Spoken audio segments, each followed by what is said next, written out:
Hello and welcome to the Freedom Files. Today I am interviewing ex-Muslim and apostasy survivor Nissar Hussain.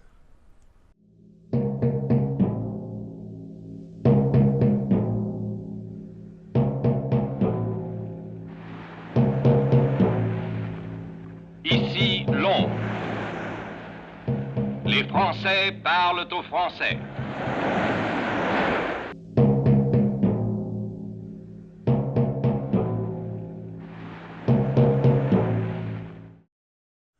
Nissar, welcome. It's great to have you here. We've been friends for a good few years now. We've never had this chance to run in an interview, so I'm really appreciative of you coming over. Thank you very much for that, Damien, and good to be here. My pleasure. Before we start, I would like to show the audience a short video, and I'm sure they're going to find it as disturbing as I do. So just watch this video, and then we'll have a little talk about it.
This morning, police cars arrive in convoy on an unremarkable street in the Manningham area of Bradford.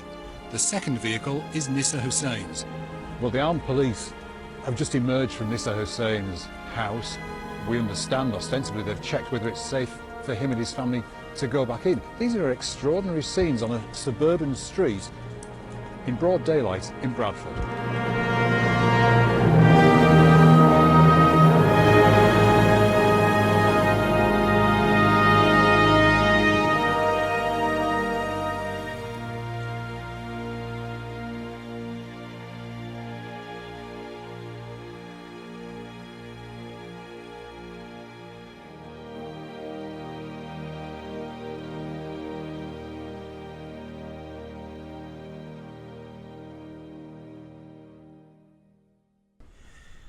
Nissar, I've seen that several times and it still makes my blood boil.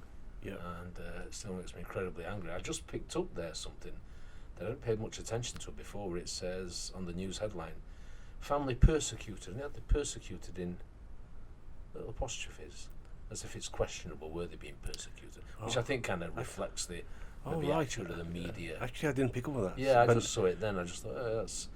Let me ask you, obviously you're the person in there being attacked.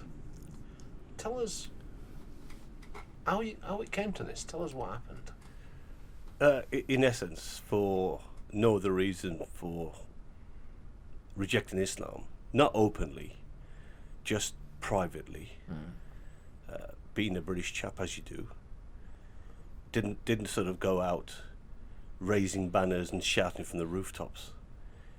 And this is the consequence of Sharia, and I've come to learn apostasy. So, if I may say, you have 3 cardinal sins in Islam, which are punishable by death: murder, adultery, and I come to learn about apostasy, sadly, through personal experience. Just let me clarify for the audience. Apostasy is when a Muslim leaves Islam. Yeah. And leaves the religion behind. If I can elaborate a little bit, because you appreciate growing up as a Muslim, you go through the rigmarole of being a Muslim.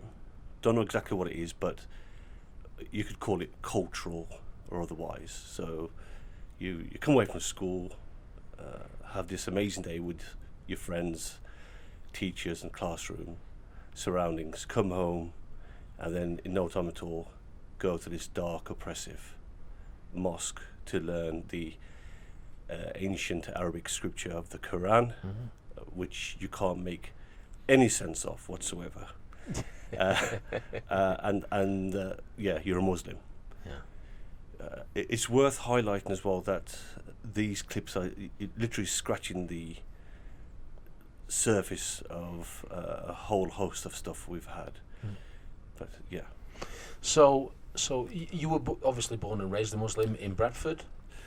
No, I'm born and raised in Birmingham. In Birmingham. Okay, right. And so you were born and raised. Your family, I think you've described them before as quite moderate Muslims, to use a phrase. Yeah. So born in 1965, growing up in a place called Alam Rock, which is virtually mini Pakistan, in the city Alam Rock. Yeah. And then round about 74, we moved to a place called Bordsey Green, actually, and so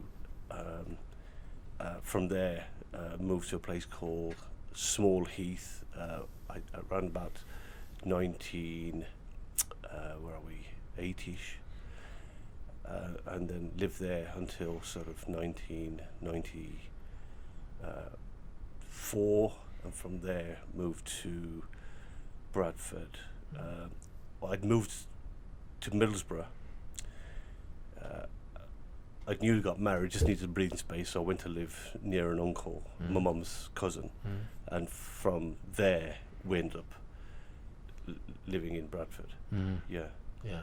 So when you were being brought up, you had your mum, dad, brothers and sisters. What was you kind of? Were you sent to? I've said this before. You were kind of. You've described yourself as a quite moderate Muslim, in the sense that your father was very kind of British and wanted to be partake. Yes, that's correct. So my dad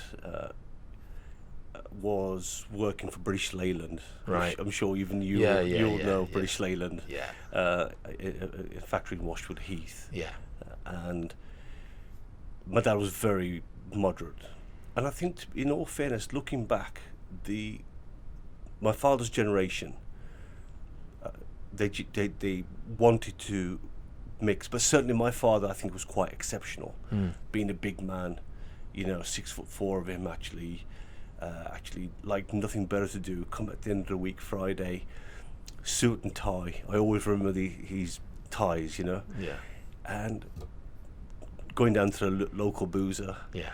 And generally mixing with his English mates. Right.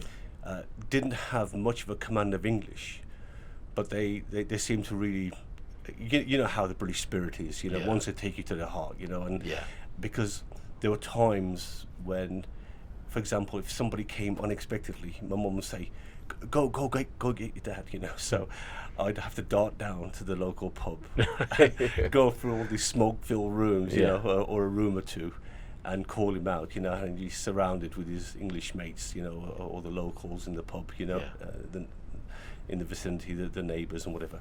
And so I have vivid memories of that, actually, and also come Saturday morning, he'd be at the local bookies, you know. Yeah. And that was another story all by itself, you know. So yeah, going in another hugely smoke-filled room and calling Dad out, you know, so and so's here, or my younger brother's taking a tumble, and such like.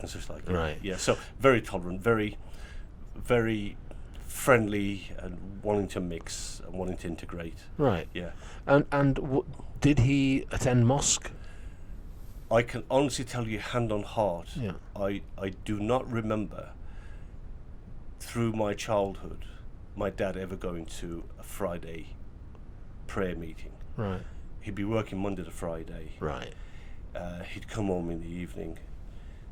My dad was very tolerant, and I think a lot of the men folk of his generation were. I think Right, of it's my interesting. Yeah, Right. I think of my own grandfather, my uncles. They still would align themselves to be Muslims, Yeah. but they didn't go to mosque on a Friday. It was never a religious thing with my father. So it's a cultural thing. It's a cultural thing. I kind of like, you know, there's a lot these days about cultural Christianity. You know, you find a lot of cultural Christians. They're not Christians, but culturally they are. You know, Yes. I think even Richard Dawkins describes himself this way. Well, yeah. You know, as a cultural Christian. So as cultural Muslims, then, you know, they would partake in British life, as it were. And were you sent to mosque Yes. or madrasa to the schools? Never knew where a madrasa was. Right. So in that sort of period of time, I remember there'd be converted mosque room. Mm-hmm. So you know, it could be a gable end property, you know, with bits added on. Yeah. There wasn't a mosque with a big dome building we went to. It wasn't like that at all. Right. They were very far and few between. Right. And then there were, if you like, private Quranic teachings and sessions. You know? Right. Yeah. At one point in my teens, I remember going to my local school, whereby they've hired a room presumably, and would go along, you know, for a couple of hours each day. So that's interesting, because at that time then there wasn't the kind of widespread building of mosques that there is now.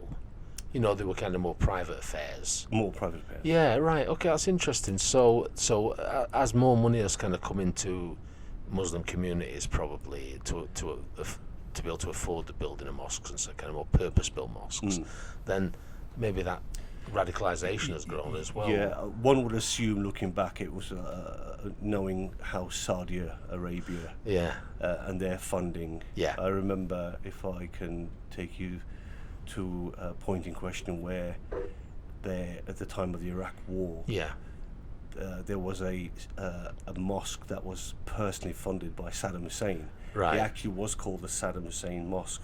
Right. Yeah, and that was near Newtown or Aston, Right. in Birmingham. Yeah. You know, so I remember a bit of a controversy going on. Right. Yeah. So yeah, you're right. So maybe as time has gone on, and that kind of money's coming from Saudi Arabia, etc., then the radicalisation has grown a little bit. It's interesting, because I hadn't thought about that your father's generation and grandfather's generation had a very kind of a different mindset. What I said to young Muslims now. You know something? Don't I pine for those days? Yeah. A different mindset altogether. Wow. Tolerant of British law, rule of law, tolerant to the system. Yeah. Tolerant to English people. You always got the sense that they felt that their Islam was the only way, but there was nothing sinister. Yeah. Yeah. Right. That's so interesting. That's so interesting. Yeah. So then in your early 20s, and your friends, you had friends, and they were the same as you, kind of same attitudes, and.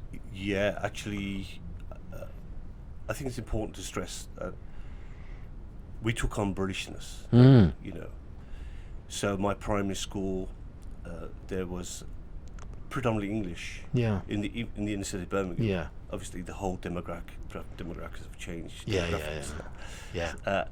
And we can obviously talk yeah. the recent Southport riots and Bawdsey Green and Birmingham. Yeah. You might want to bring me back to that point. Yeah, will do. Yeah.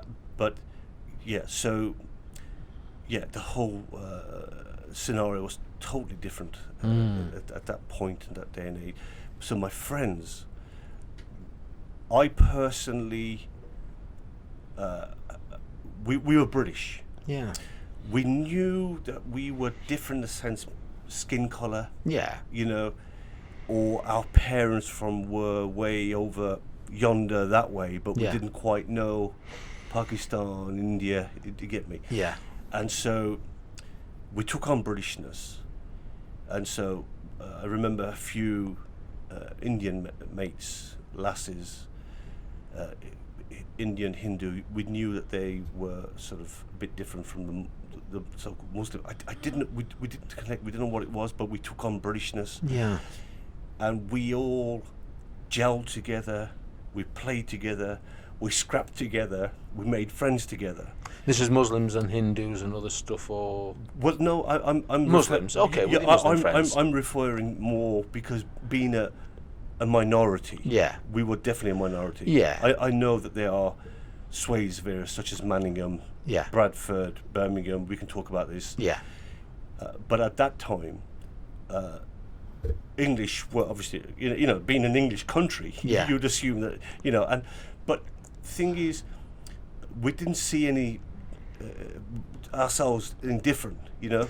So we were one. We all unite as one. Yeah, you got the odd idiot, you know. Yeah. And you get idiots everywhere, don't you? You know. Yeah. That might sort of refer to you, or sort of, you know, Yeah. using a P word and whatever. Yeah, that's right. That's right. But on the whole, so you had the Windrush children, by the way. Yeah. So you know they're, you know. Yeah. So we were just one. We were united.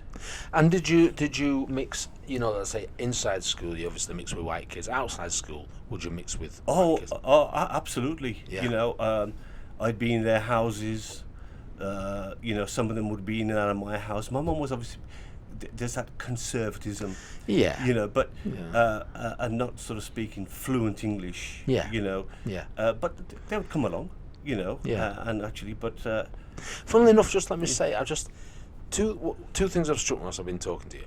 One is the film East is East has been popping into my head. Yeah. Because I've been thinking that what's reflected in that film, East is East, Excuse is me. very much what you're talking about. Yes. A different... The you clash of culture.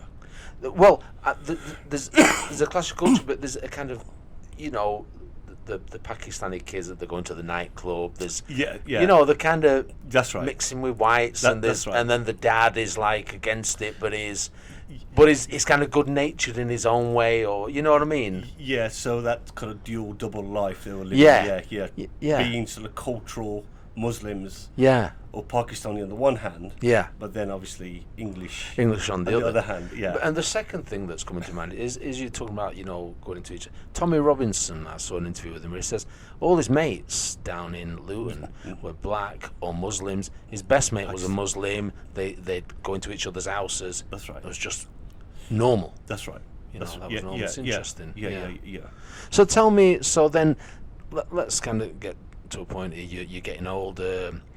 Is it that you got interested in Christianity, or was it you just became disinterested in Islam?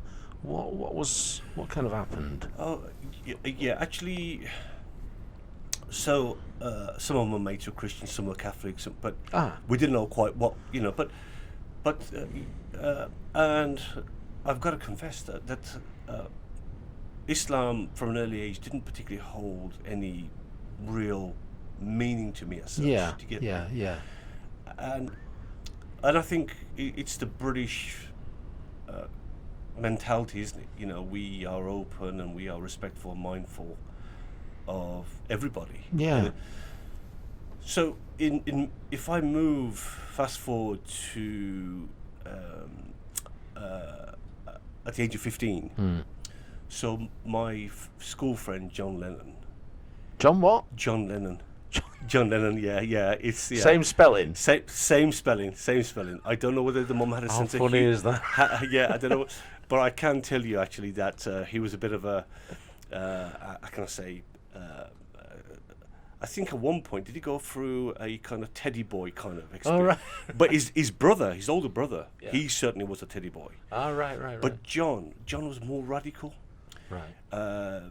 APL and stuff on his knuckles. What's APL? Anti-Packy League. Right, okay. So he was above a boy. Right. But he was a mate of yours? Well, he wasn't initially. Right. From the age of like 13, 14. Yeah. I mean, he was hard as nails. Yeah. You know, skinhead, if you yeah, like. yeah. You know, Mohican haircut, ear piercings, Yeah. tattoos that say, you know, Yeah. I love mom. Right. You know, and so, Right. and he wouldn't mince his words, and people would genuinely, you know, in the class, were in awe of him. Yeah. You know, including myself. Yeah. You know, and you know, he'd go away. You've heard of the bull ring in Birmingham. Yeah. To the markets. Yeah. So he was quite a streetwise, hard as nails. Yeah. You know, kid, Yeah. and openly calling, you know, using the word wogs and Yeah. all that kind of, you know. But Yeah.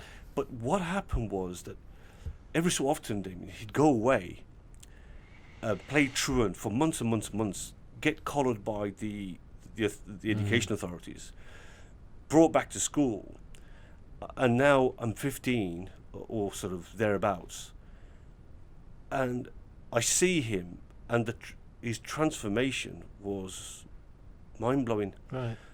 So, civil dress code, Right. tattoos covered, you know, using his sleeves and whatever, and he had this carrier bag, which obviously resembled a book, Yeah. and every given opportunity, he would delve into it. Break times in the classroom, he'd be delving into this book. He's civilized, he's approachable, and I've got to confess that transformation blew me away. Mm. He's telling me he's a born-again Christian. Right. No, I didn't know that expression, what a born-again Christian is. Yeah. You know, I mean, we were very familiar with Christianity. I mean, we were born, raised in a Christian country, Yeah. you know, but I didn't know what a born-again Christian was. Yeah. And his whole persona, his approach, just blew me away. And so when I asked him, well, you know, what's a born-again Christian? So he explained, and I was totally like a magnet to a metal. I was just sort of besotted with the guy. And he said, you know, can I give you a new Gideon New Testament? Mm-hmm. Well, I didn't know what a New Testament was, you know. I think looking back, we were taught that, you know, the Bible's a lie. You know, the Christian holy book is a lie. Right. So naturally, I took it off him, so, you know, and kind of went away and stuck it on my mattress at home. Yeah. And every evening, you know, prior to bed, you know, turn the light off, I'd be reading it. Yeah. Read Matthew, Mark, Luke, and John. Yeah. And I was mesmerized by the readings of the scripture and this figure, Jesus Christ. Yeah. So I really was engaging with John, as were a few other Yeah. Pakistani lads. And he said, "Would like to meet my pastor," and I didn't know what a pastor was. You know, a shepherd of his sheep. Yeah, You know, sort of teacher. And I said yes, and Joseph Batoy, who I met, his pastor. The next most sort of amazing thing was he was a ex sort of Sikh. Ah, right. His father was a priest of a Gurdwara, Right. Yeah. so he'd come from a very kind of religious Yeah. background, and that was John's pastor. And I saw the New Testament being played out, that Christ died for all, and he transcends boundaries, creeds, colour.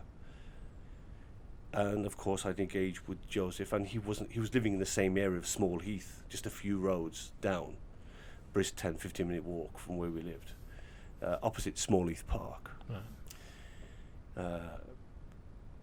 And of course he asked me at one point, do you accept Jesus Christ Lord? And I said, yes, I do. And at some point he actually baptized me in his bath. So we're talking about 82, to. So when you're about 17 or something. Where was I? So I'm just trying to work out 77. Beg your pardon, it could have been around about 80, 81, about 15, sort of Right, 14, yeah. 15, you know what I mean? Okay, yeah. And of course, there was this overwhelming fear of, oh my God, what's happening if this gets back to my family? So it was a very secret, and a group of us would go along with John from school, who all kind of, we were a little Christian group. Any other Muslims in that, or just you? Actually, it was just me. There were a few kind of people who were trying to feel and search their way around, but they didn't sort of completely, how can I say, commit themselves. But another one of my friends, he was mixed parent. He's part Jamaican, part English. Ah, right, yeah. So, yeah. Interestingly, just as a little side issue, how did the pastor Joseph, was it Joseph Bator. How did his with his father being a kind of religious sick? How did they take to him becoming a Christian? That's a good point. But in actual fact, I did meet some of his sister in Handsworth. Right. If you've heard of Handsworth. Yeah, in Birmingham. Yep, correct. So, and I got to understand that they were tolerant. Right. So they were tolerant and accepting. Yeah. Of him being a Christian convert. Christian. Yeah. Because I'm just thinking, as you're talking there, that even though you're not raised Muslim in particular, a cultural Muslim, obviously they've got those things. Yeah. You're very much aware that this Jesus figure is kind of, what's the German word, verboten, forbidden. You can't taboo. Taboo. Okay. Yeah. So you're aware of that, and that is that Islam is the way, and that's it, and you mustn't. So you're aware of the kind of apostasy idea, even without being aware of it, if you know what I mean. Yeah, you know something that's quite true. Yeah. Never knew what apostasy was. No. Never knew what Sharia was. No. Right. One is never taught the Sharia. Right. That expression was never heard of. I heard it in passing at the age of about 30 years of age. Wow. Still didn't know what Sharia was. Right. Somehow they automatically think, in for a penny, in for a pound. Yeah. You're born into it, and you're not going to question. Yeah. And you're just going to go along, and as long as you go wrong on the surface or the rigmarole of it, everything's pie. And you can, and like you said, then you part like your dad on the surface is going along with it. Yeah. But he's going to the pub. He's going to the bookies. He's mixing. Yeah. Can I just say as well? Yeah. But his sisters, my aunties, wouldn't have known.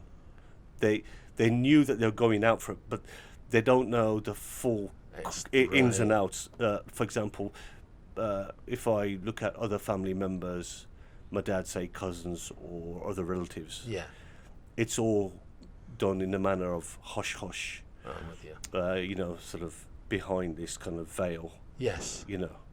It's so interesting because as you know, I was a teacher for a lot of years, and I taught a lot of Muslim kids, and I always enjoyed them because they were always so, what's the word? Always so kind of open, Yes. Yeah. Chatty, always talking, always wanting to have a laugh and to joke. And Joel's with this idea that I'd see them, they'd mix with white kids in school, and there were no problems. Yes. This was in the 90s, Yep. But always I knew that inside them, Islam was first, in a sense. Do you know what I mean? That they wouldn't do anything to embarrass. It's a mixture of an amalgamation of things, and can I just say as well, Damien, one has to feel really, really sorry. Yeah. One has to, people should be mindful. I'm talking to the British people. Yeah. Because they are under this banner. Yeah. Under the roof of Islam. Yeah. It's ingrained in them. Yeah. From their knee high. Yeah. Yeah. So when they see that little girl with the hijab or the head covering, this is something part and parcel of. In actual fact, the religion. In actual fact, it has been said that Islam is more cultural than it is religious. Yeah. So, Yeah. and then you have the honor, dishonor Yeah. aspect of it as well. Right. That's what I was. That's Honor, that's, dishonor. That's right. Yeah. Which they will kill and die for. Yeah. You know, as well as the religion. I'm sure we'll come across these points. Of course. So you take Christianity to heart. Yes. As you're a Christian, you go along to these meetings. Mm. So what happens then where it becomes less of a private thing and you tell somebody or somebody finds out? Well, you've led me on to a good point there, is that sadly I say it with a heavy heart, but I woke up one Saturday morning, several months along my Christian journey, and I opened that bedroom door, and there was my mum screaming and tearing the place down at the bottom of the landing. Right. So what had happened was that, as mothers do, she'd come into my bedroom. I'd fallen asleep, Right. Reading the New Testament, Yeah. and she's come in. She's found the New Testament, and she has then gone, because it's a nice slim book, isn't it? It's not your average book. Yeah. The Gideon New Testament. Yeah. That's right. Yeah, and she's gone to my oldest sisters. My oldest sister was a few years older than me, and the other sister was a year older than me. And they've said, "Oh my God, sacrilege! This is the Christian New Testament." And I didn't come to know, Damien, this is how bizarre it is until years and years and years later, that they believe in the books, supposedly. Yeah. The Old Testament and the New Testament. The people of the book. The Yeah. Injil. Yeah. Injil. Yeah. Torah. Yeah. Torah. Injil. However, they What's say... Injil? The New Testament. The New Testament, right, Which okay. they say, it's doctored, or, it's a phallic, Yeah. So, and and she threatened to go to my father with it. Yeah. I have to confess that instilled the fear of God in me, Yeah. and I didn't know where to hide if the ground could have swallowed me up, so be it. And as a result of that, I then disassociated myself with John concerning the fellowship, Yeah. concerning the meetings together, midweek and otherwise. Right. And I think we use that expression, backslid. So basically, I just come away, gave them the full impression, my mother especially. Yeah. I'm a Muslim. How old were you then? 15. So you were still, you'd only just kind of... Yeah. So when you were at school then, in the week, you didn't mix with John, or you did? I did actually, Yeah. but I forget the discussion. But I just basically fell away, and Off, we were still friends and mates. Yeah, but I wasn't going to the fellowship meeting. Right. Okay. And I stopped meeting with Christians. Okay. Per se. So did you explain this to your mum and dad that you were gonna? No. Well, I just basically, I come from school. I was now a good Muslim. Yeah. And I would go away again, and so they thought, it's fine. He's back to his normal ways. Right. Yeah. So that, and nobody questioned me otherwise. That was it. Did your dad talk to you at that time about it? My mother didn't reveal it to him. Ah, okay. Yeah. She didn't reveal it to him. So you do that for a while. Yeah. So fast forward, moving on, I'd sort of now I'd got married. By the way, I had a typical arranged marriage. Right. Yeah. How old were you when you got married? I was 22. Okay. As alien as it was, actually, my father had kind of semi-retired at that. Well, at the early point, my grandmother had passed on. He'd gone to Kashmir to support my grandfather. Right. Ended up staying there for long periods of time. They've had a discussion, my mum and dad, and next thing I know, my mum's virtually kicking me on the plane. Not telling me straightforwardly, and this is what happens, a lot of this conservatism. Yeah. Not having this mother and son discussion. Right. There was none of that. Right. Your dad wants you, your grandfather wants to see you, Yeah. you've got to get over there. But she knew full well, I got a strong inkling, Right. that, there was going to be a marriage going to take place. But she never had a direct conversation with me. You must go. I can't express to you the overwhelming pressure she put me under. Okay. And next thing I knew, took time off work, booked a plane ticket, and went to Islamabad airport or Pakistan for the first time in my life. Right. Right. You got picked up. Whatever. Yes. Yeah, my dad. And where was he? In Kashmir, do you say? Yeah. So Yeah. Kashmir is kind of north of Islamabad. Yeah. As it's a mountainous region. Yeah. Or Mirpuri. Have you heard the expression Mirpuri? Yeah. So the majority of Pakistanis are from the rural end of Mirpur. Right. So from my understanding, I haven't read about this, Damien, but it was the Queen Mother back in the early 60s that went for a visit. Right. Pakistan, as you know, there's a partition. Yeah. Was it in 1947? Yeah, I think it was. Yeah. Yeah, as you know, a million people died, and there was a huge civil conflict. Yeah. Pakistan was formed solely on religious lines. Yeah. Pak meaning holy land, Yeah. and so it's split from India. Yeah. And obviously that crisscrossing of people and the conflict prior to that, actually, there was 1 million lives lost each way. Yeah. The atrocities were absolutely overwhelming. Yeah. People's daughters went amiss. Yeah. Sikhs or Hindus would kill their daughters, axe in their head, rather than have a mob come and rape them. And it was horrific, horrendous. So I've gone, and no sooner have I stepped off the plane and started travelling sort of like 4 or 5 hours journey to sort of Mirpur. Yeah. The drums started coming out, and it's this celebration. Right. And it was a complete cultural shock. Yeah. I didn't know, I couldn't handle it actually, but that went on for a week, and then next thing I know, they presented me with my wife. Okay. I'd never seen her. Right. She'd never seen me. Yeah. She wouldn't have had, I probably would have had more say than she did. But Right. anyway, you kind of, I think the only thing I can say is you trust your parents' judgment. Yeah. And here we are. Yeah. So 1988. 1988. So you got married. I mean, was that normal in your family? Had there been other arranged marriages? But it seems, or were you singled out particularly to go to Pakistan? Were they worried about you? Well, my brother, Iftikhar, and I will sort of allude to him, God bless him, deceased in 96. Yeah. And that's what brought me back to the Christian fold. But, Right. But before I go there, so he had a girlfriend, Yeah. actually, and he left home. I did feel a sense of grave, how can I say, abandonment. Right. And that he'd kind of left me and gone off.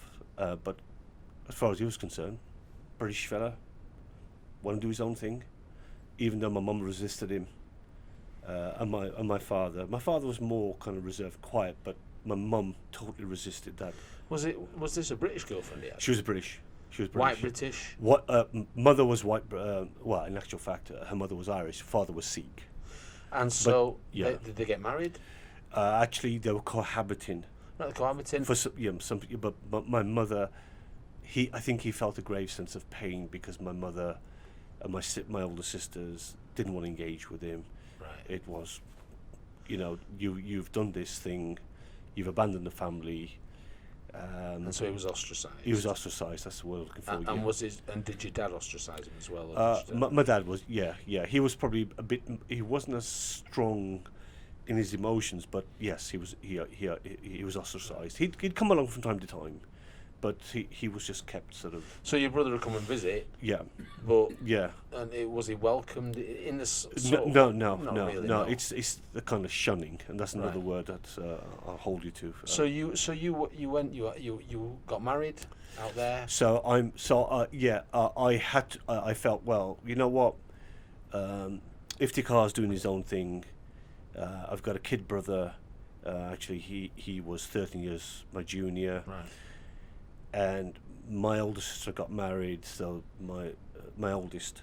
So I had a second older sister, a year older than me. Yeah. And she'll be sort of carted away for marriage. Mm-hmm.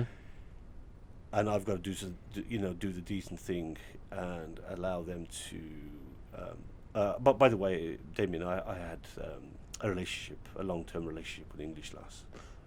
Well, whilst this was going on. Yes. Right. Yeah, Okay. yeah, Right. That yeah. nobody knew about, obviously. Yes, that's right. Because this Right. way you often find Yeah. it's all behind the veil. Yeah. You know, you dare not. You dare not. Don't say You anything, dare yeah. not say. You know. It, Yeah. And go and look. Well, if you go back in sort of the early '80s, Yeah. you know, it was far different to what it is now. Yeah. You know, I have nieces who have had their own marriages.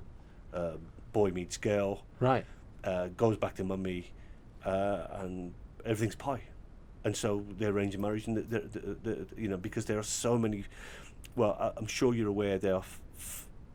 I think the divorce rate is triple that of the European divorce rate.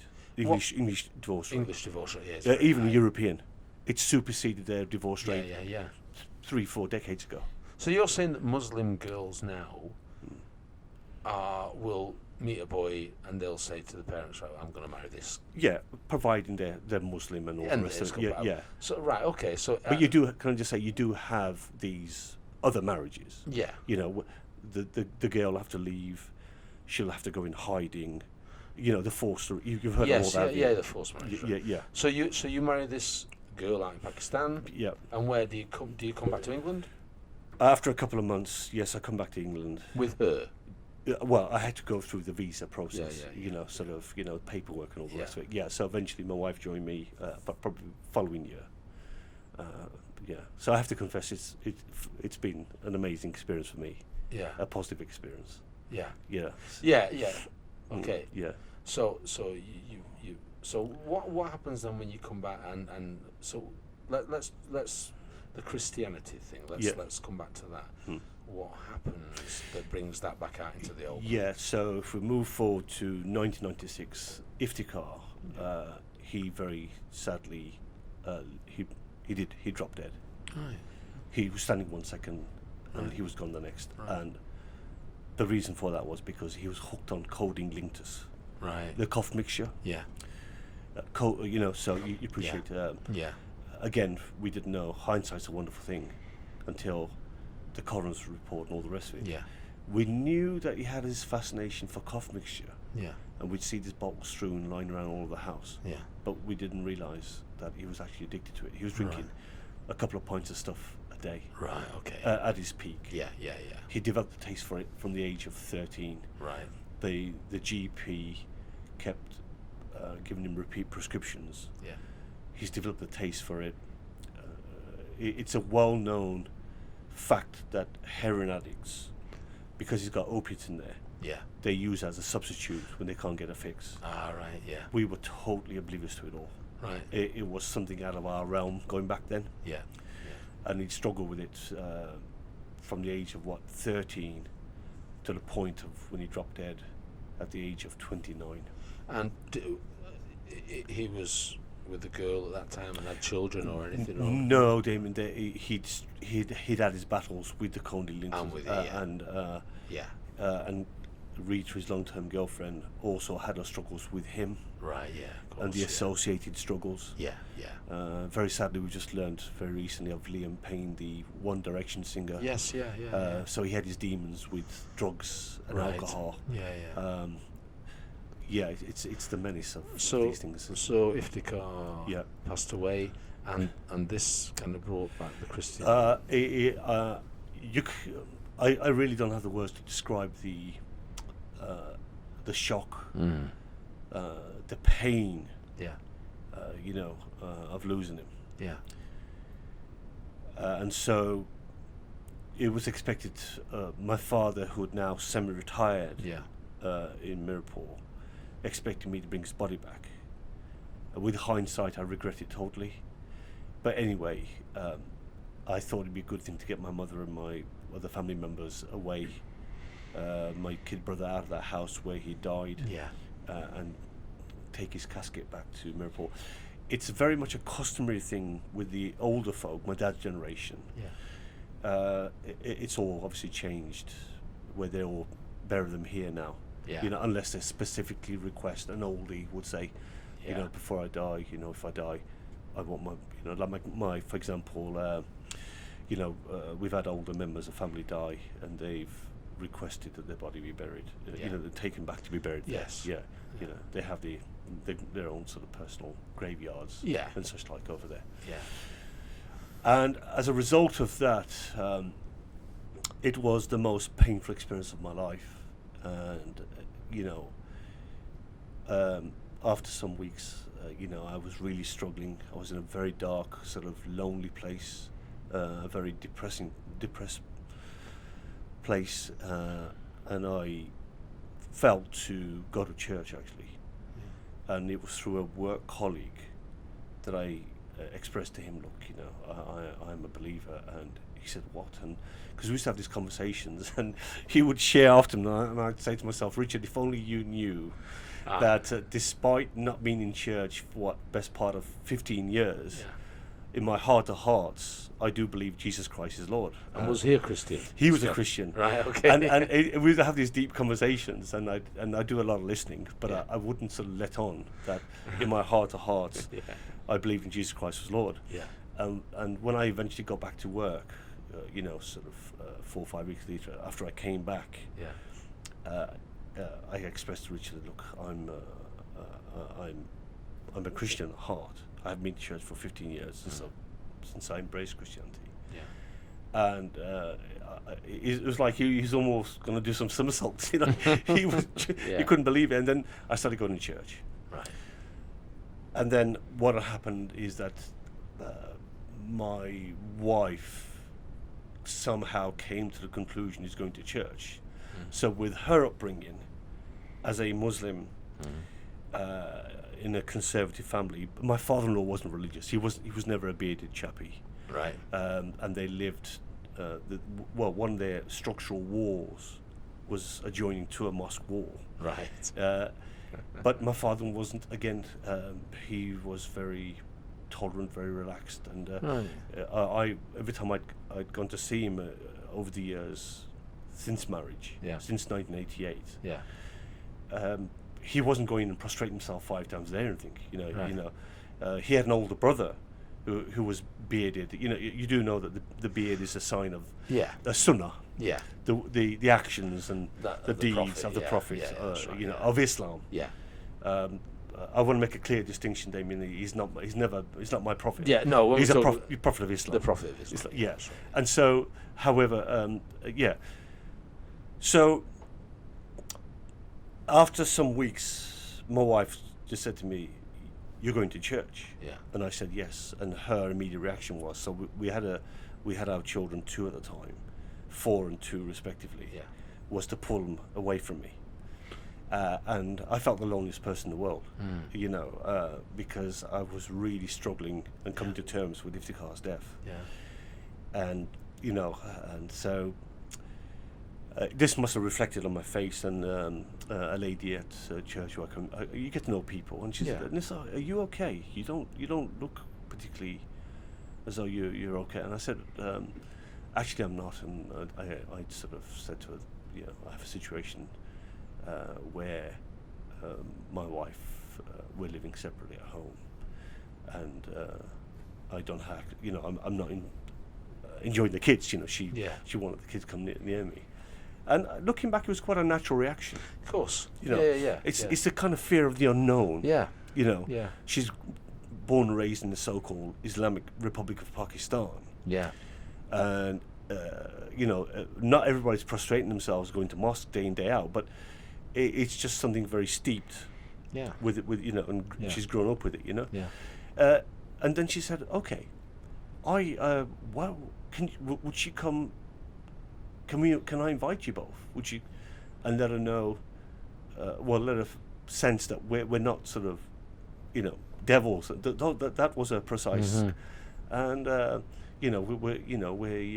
human beings. And she said, "By the way, I do know a Christian couple. They have a Asian Christian fellowship." I said, "What?" She said, "The Pakistani Christian fellowship." When she said that, I thought, wow, because would you believe up to that point, I believed I was the only convert in the world. I kid you not.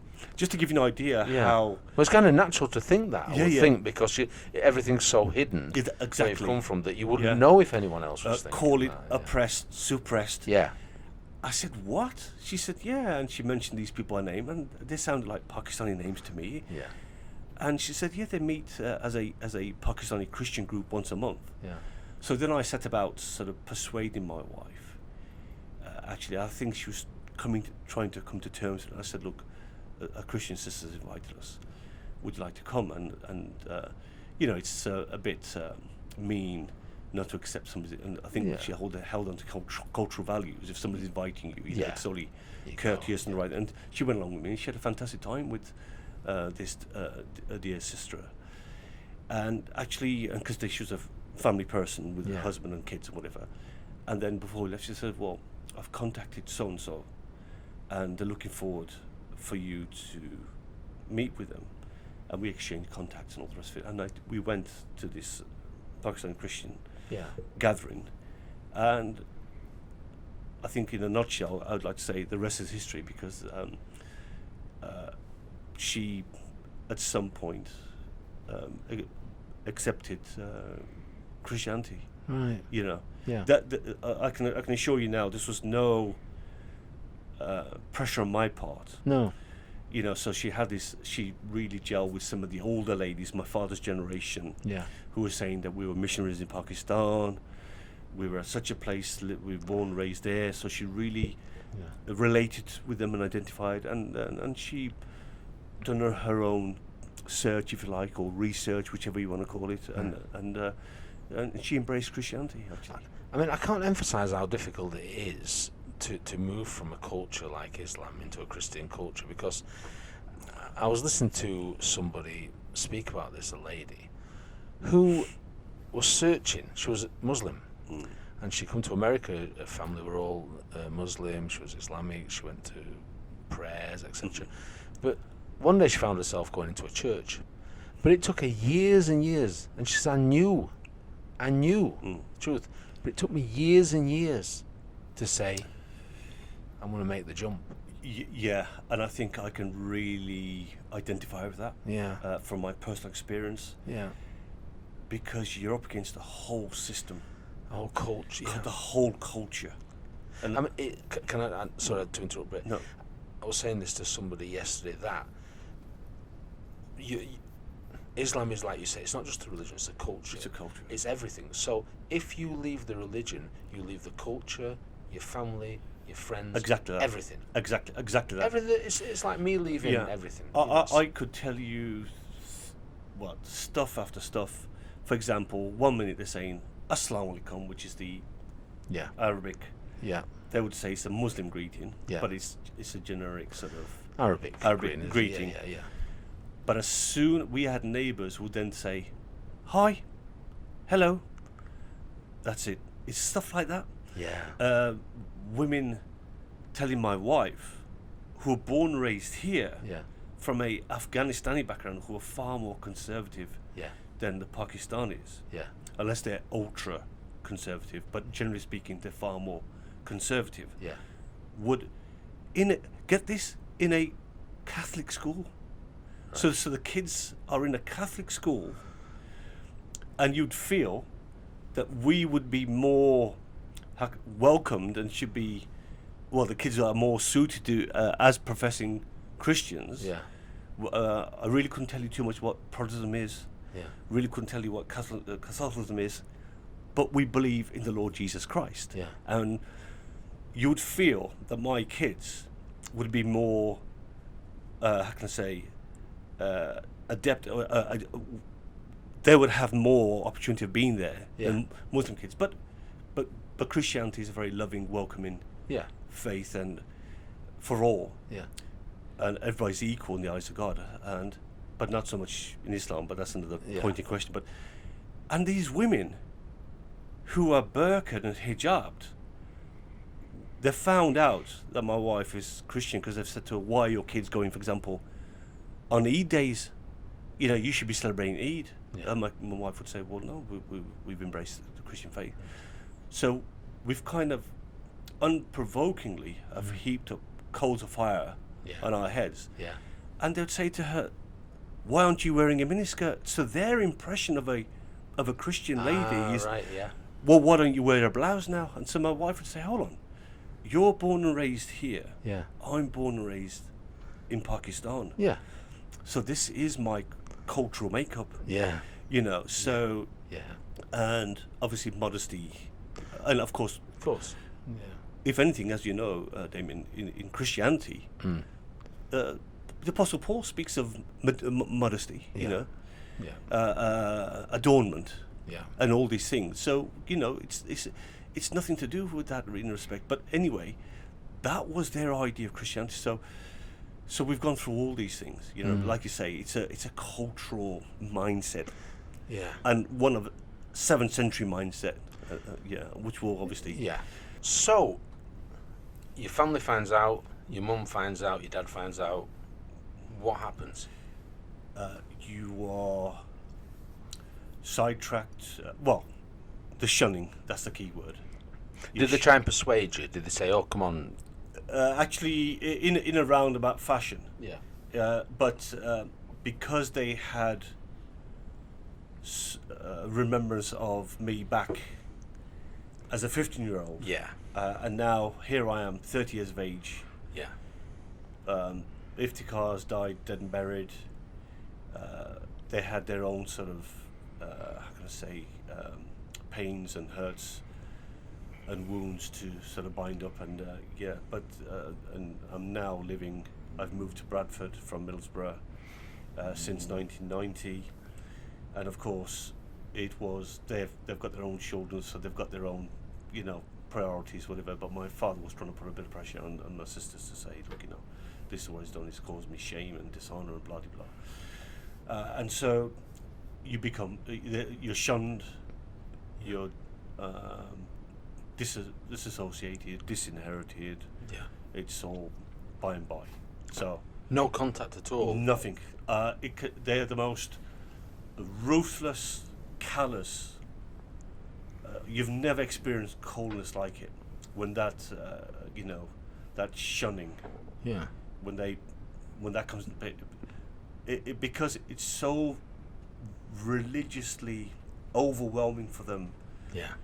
And at this point, it's worth mentioning, and I never knew this until, obviously, later on in life. One hadith, so by Sahih al-Bukhari, you know, there's. Yeah, well, just explain that to the audience a little bit. So Sahih al-Bukhari, I don't need to read upon them at all, but him, and I believe this Imam Muslim. They are renowned scholars of Islam.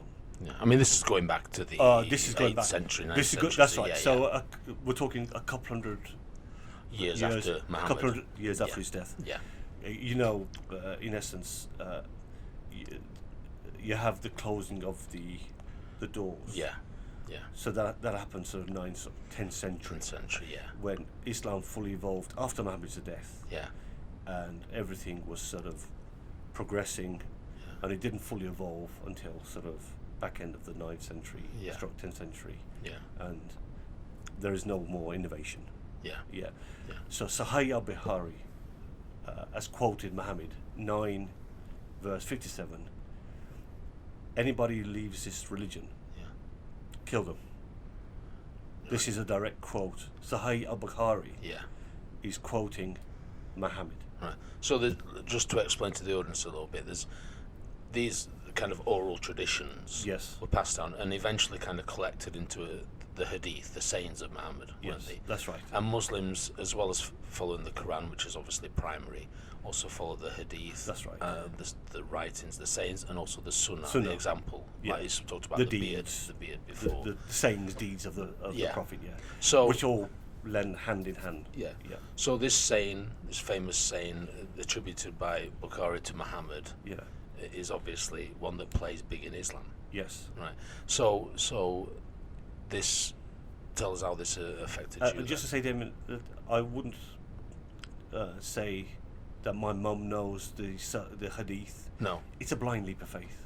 Yeah. Unless somebody is desiring to be an imam or a hafiz, for example, him who Can recite the recite Quran, the whole yeah, Quran. Yeah. Well done. Actually, and want to go to becoming in the higher echelons of Yeah. Islam. Yeah. You know, Khomeini or whatever, even though they're sort of Shiite. So it's just a blind leap of faith, and it's a cultural thing, Yeah. and it is, in their eyes, it is the worst thing that you can do. So after murder, well, they reckon a murder, apostasy, and adultery are punishable by death. But I can tell you, there is nothing that grips them more like anybody who rejects Islam. Yeah. You know, Yeah. had I kept quiet, but I didn't go out proclaiming it.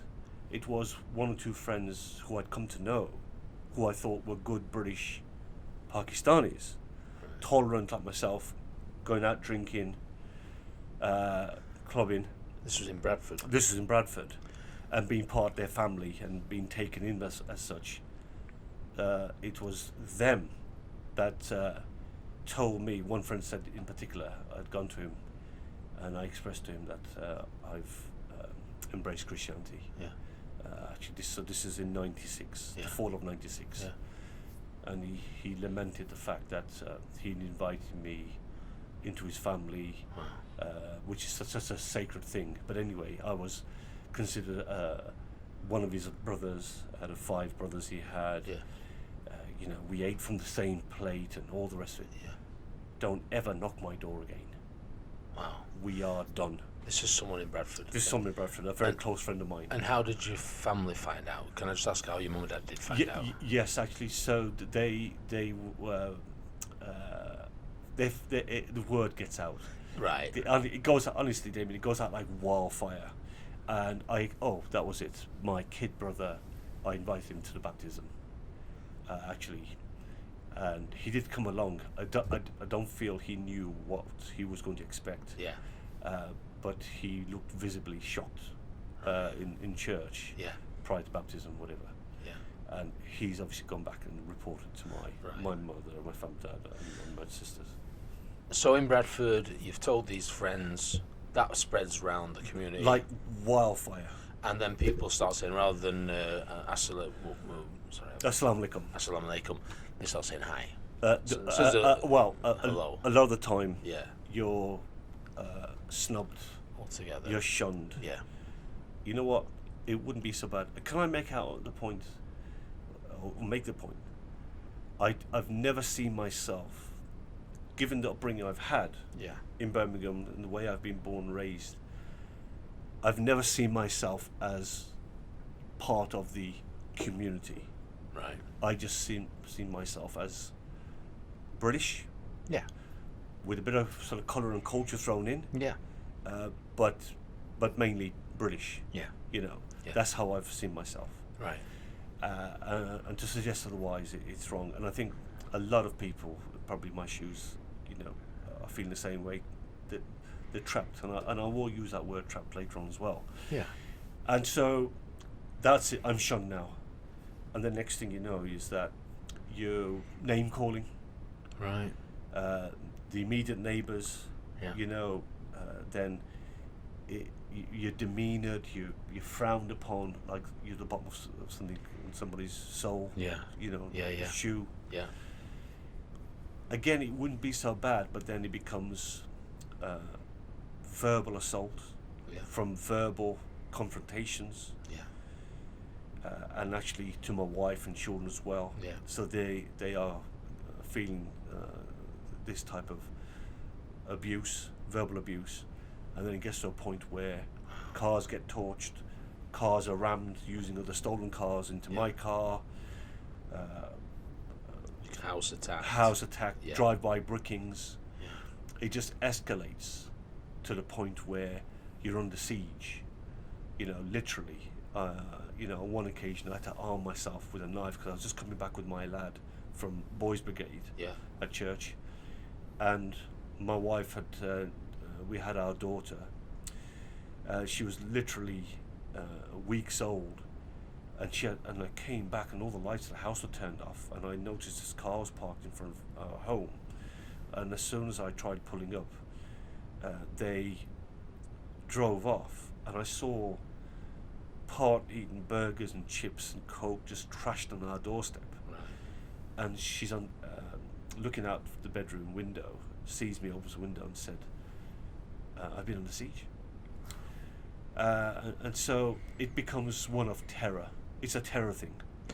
Can I just ask, the people who are doing this, who's directing them to? Because let me tell you my impression. My impression is that in Islam you've got this community of Muslims, but there's a very kind of strong leadership from the imam, from let's say the ulama, the local ulama. Yeah. Which is the kind of leadership, isn't it? And is it them, or do people just take it into their own hands and say, "Oh, we don't like what's happening"? It's medieval stuff. Right. They take it into their own hands. Yeah. They're doing Allah's will. Yeah.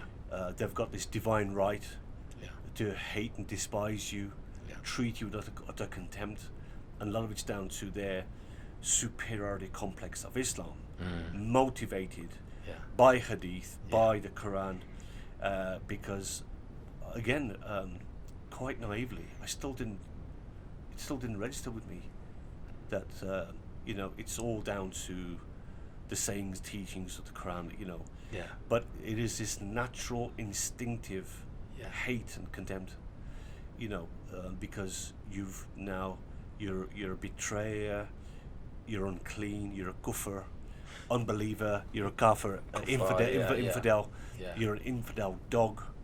That You see this. You see, I'm just going to draw a parallel here between, say, what happened in Israel on October the 7th. Yes.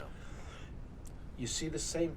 I mean, you said there's a natural. It's more of an ingrained response, isn't it? That's it been inculcated in them. Yes. You see the response straight away. On October the 8th, people are out on the streets saying the Jews are this, or That's the Jews right. are that. It's just in them. Well, can I just say, Damien, as well, I'll make a quick couple of points to encapsulate it. Yeah. Because if I was to try to discuss with you what's gone on, Yeah. we would be here till midnight. Yeah. But we were forced out of that property after several years of suffering. This is the first house. The first house. Bradford, We had 3 cars written off. Yeah. I was a walking liability. The insurance said to me, "Listen, man, Yeah. you are a walking liability. We cannot insure you anymore. Nobody wants to insure you, Yeah. your cars and whatever." So Friday was a highlight of video pizza night or fish and chip night. Yeah. I've gone to the local video shop. The young Pakistani fella who held me in very high esteem, because you're always a brother from a different mother, Yeah. but especially more so because when I was working as a nurse, Yeah. I was on the outpatients in the plastic surgery department when I started, and he brought his wife in and had a minor ops, and he saw me, and anyway, every time I'd go in, didn't want to charge me. I said, no, please, you have given me 1 or 2 free videos. Honestly, it's fine, please.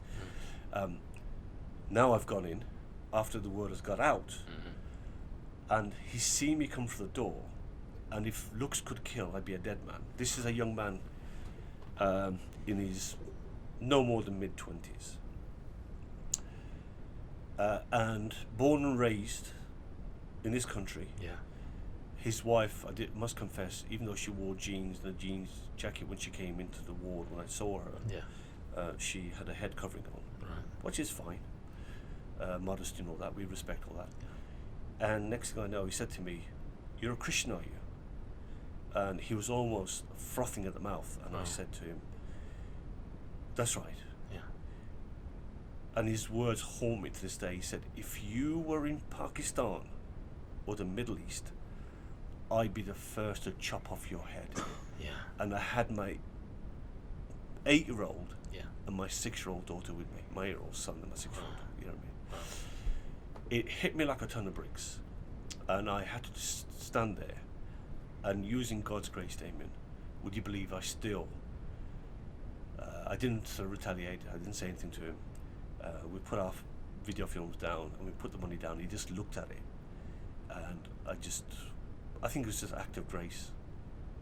why I didn't do a U-turn and walk away, and I didn't want to disappoint the kids, and I had to forgive him, and I do, you know. Yeah. So this is the kind of extreme. Yeah. So a brother from a different mother, absolutely almost kind of idolizing me on the workplace as a nurse, you know. And now I'm public enemy number one in his eyes, and his words just rip through me. He'd chop off my head. So we're talking 90, back end of 96. Yeah. Is his attitude the same as most Muslims? Yes. I mean, is obviously a deeply held feeling he's got. Is that the same deeply held feeling that most Muslims? They have this divine right to kill the kuffar, the unbeliever. Yeah. Actually, as per hadith, you know. So we know it's not.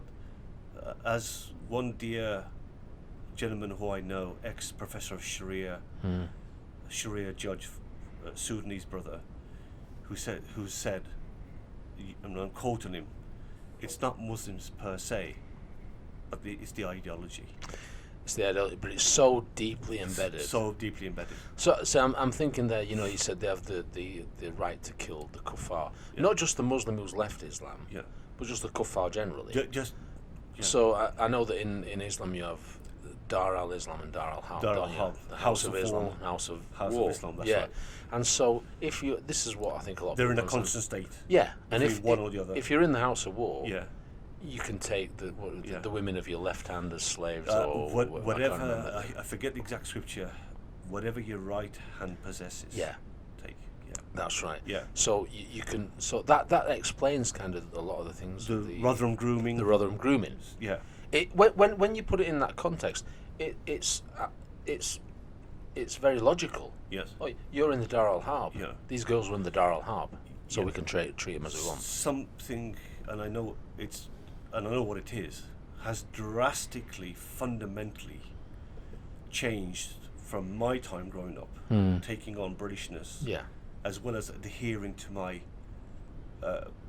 respect culturally for my parents, and being in that household, to my children's ages, which I'll talk you through as well, where my children in Roman Catholic primary school and a CV school were intimidated, threatened, coming home, sobbing their hearts out because they were demonized for being kafirs, unbelievers, and their parents said, treat them like as though they had plague, bubonic plague or something, because their parents said, don't sit next to the kafir or the kuffar. Now, can I just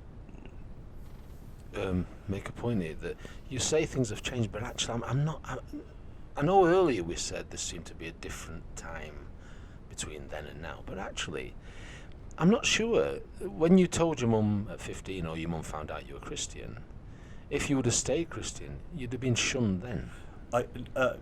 When I say change, I'm saying I'm expressing violence. I'm with you. I'm expressing terror, and acts of terrorism that me and my family suffered. Right, I'm with you. There wasn't that kind of. Right, so there's a change. There would have been there. that rejection, that shunning, and whatever. Yeah. But there wouldn't have been that. So what do you think is that with the input of, say, money from Saudi Arabia and the kind of growth of the mosques and? Well, multicultural is a failure. Yeah. It's a total failure. Yeah. Actually, was that from Blair in the early 80s? Something like that? In the 90s, beg your pardon, Blair, multiculturalism. Yeah. Be what you want to be, celebrate your culture. Yeah. Multi-ethnic, yes. Yeah. Multicultural, no. Right, yeah. No. Yeah. They've run rampant with it. Yeah. And as Winston Churchill said, our great wartime leader, when Chamberlain came back with that paper, peace in our time, and Winston Churchill didn't buy it. No. Appeasement feeds the crocodiles. That's right. They've given in to this community. Yeah. The Sikh community are very patriotic, Yeah. very hard-working, very decent. Yeah, yeah. The Hindu community, Yeah. there's no other community that poses a threat Yeah. like this. I can tell you it's instinctively violent religion. Well, you only have to look at how it started and how it was spread. Yeah, You through know, the sword. Through the sword. Yeah, and Let's come on to the attack now. So you moved from that house in Bradford, the first one. yeah. You went to another house in Bradford. So we suffered several years of terrible violence, Yeah. threats of violence, threats to our lives. The police, Bradford police, have been the most appalling. They've acted like the Mutawa. You've heard of the Yeah. Mutawa, Yeah. the Saudi Arabian Islamic police. Yeah. And so we were left wide open. And how we got out of that, I don't know. So we were forced out of our home. Tell me about the police's attitude. I think you saw one newspaper clipping there Yeah. where a sergeant said to me, as a matter of fact, he said to me, under no sentence, stop trying to be a crusader. Right. And why don't you just get out of that? Why don't you leave? This was an English police This was officer. an English police, sergeant. Right. And the sad thing is for me, because I was on the front line in the trenches, Yeah. and every day was overwhelming pressure, tension. Yeah.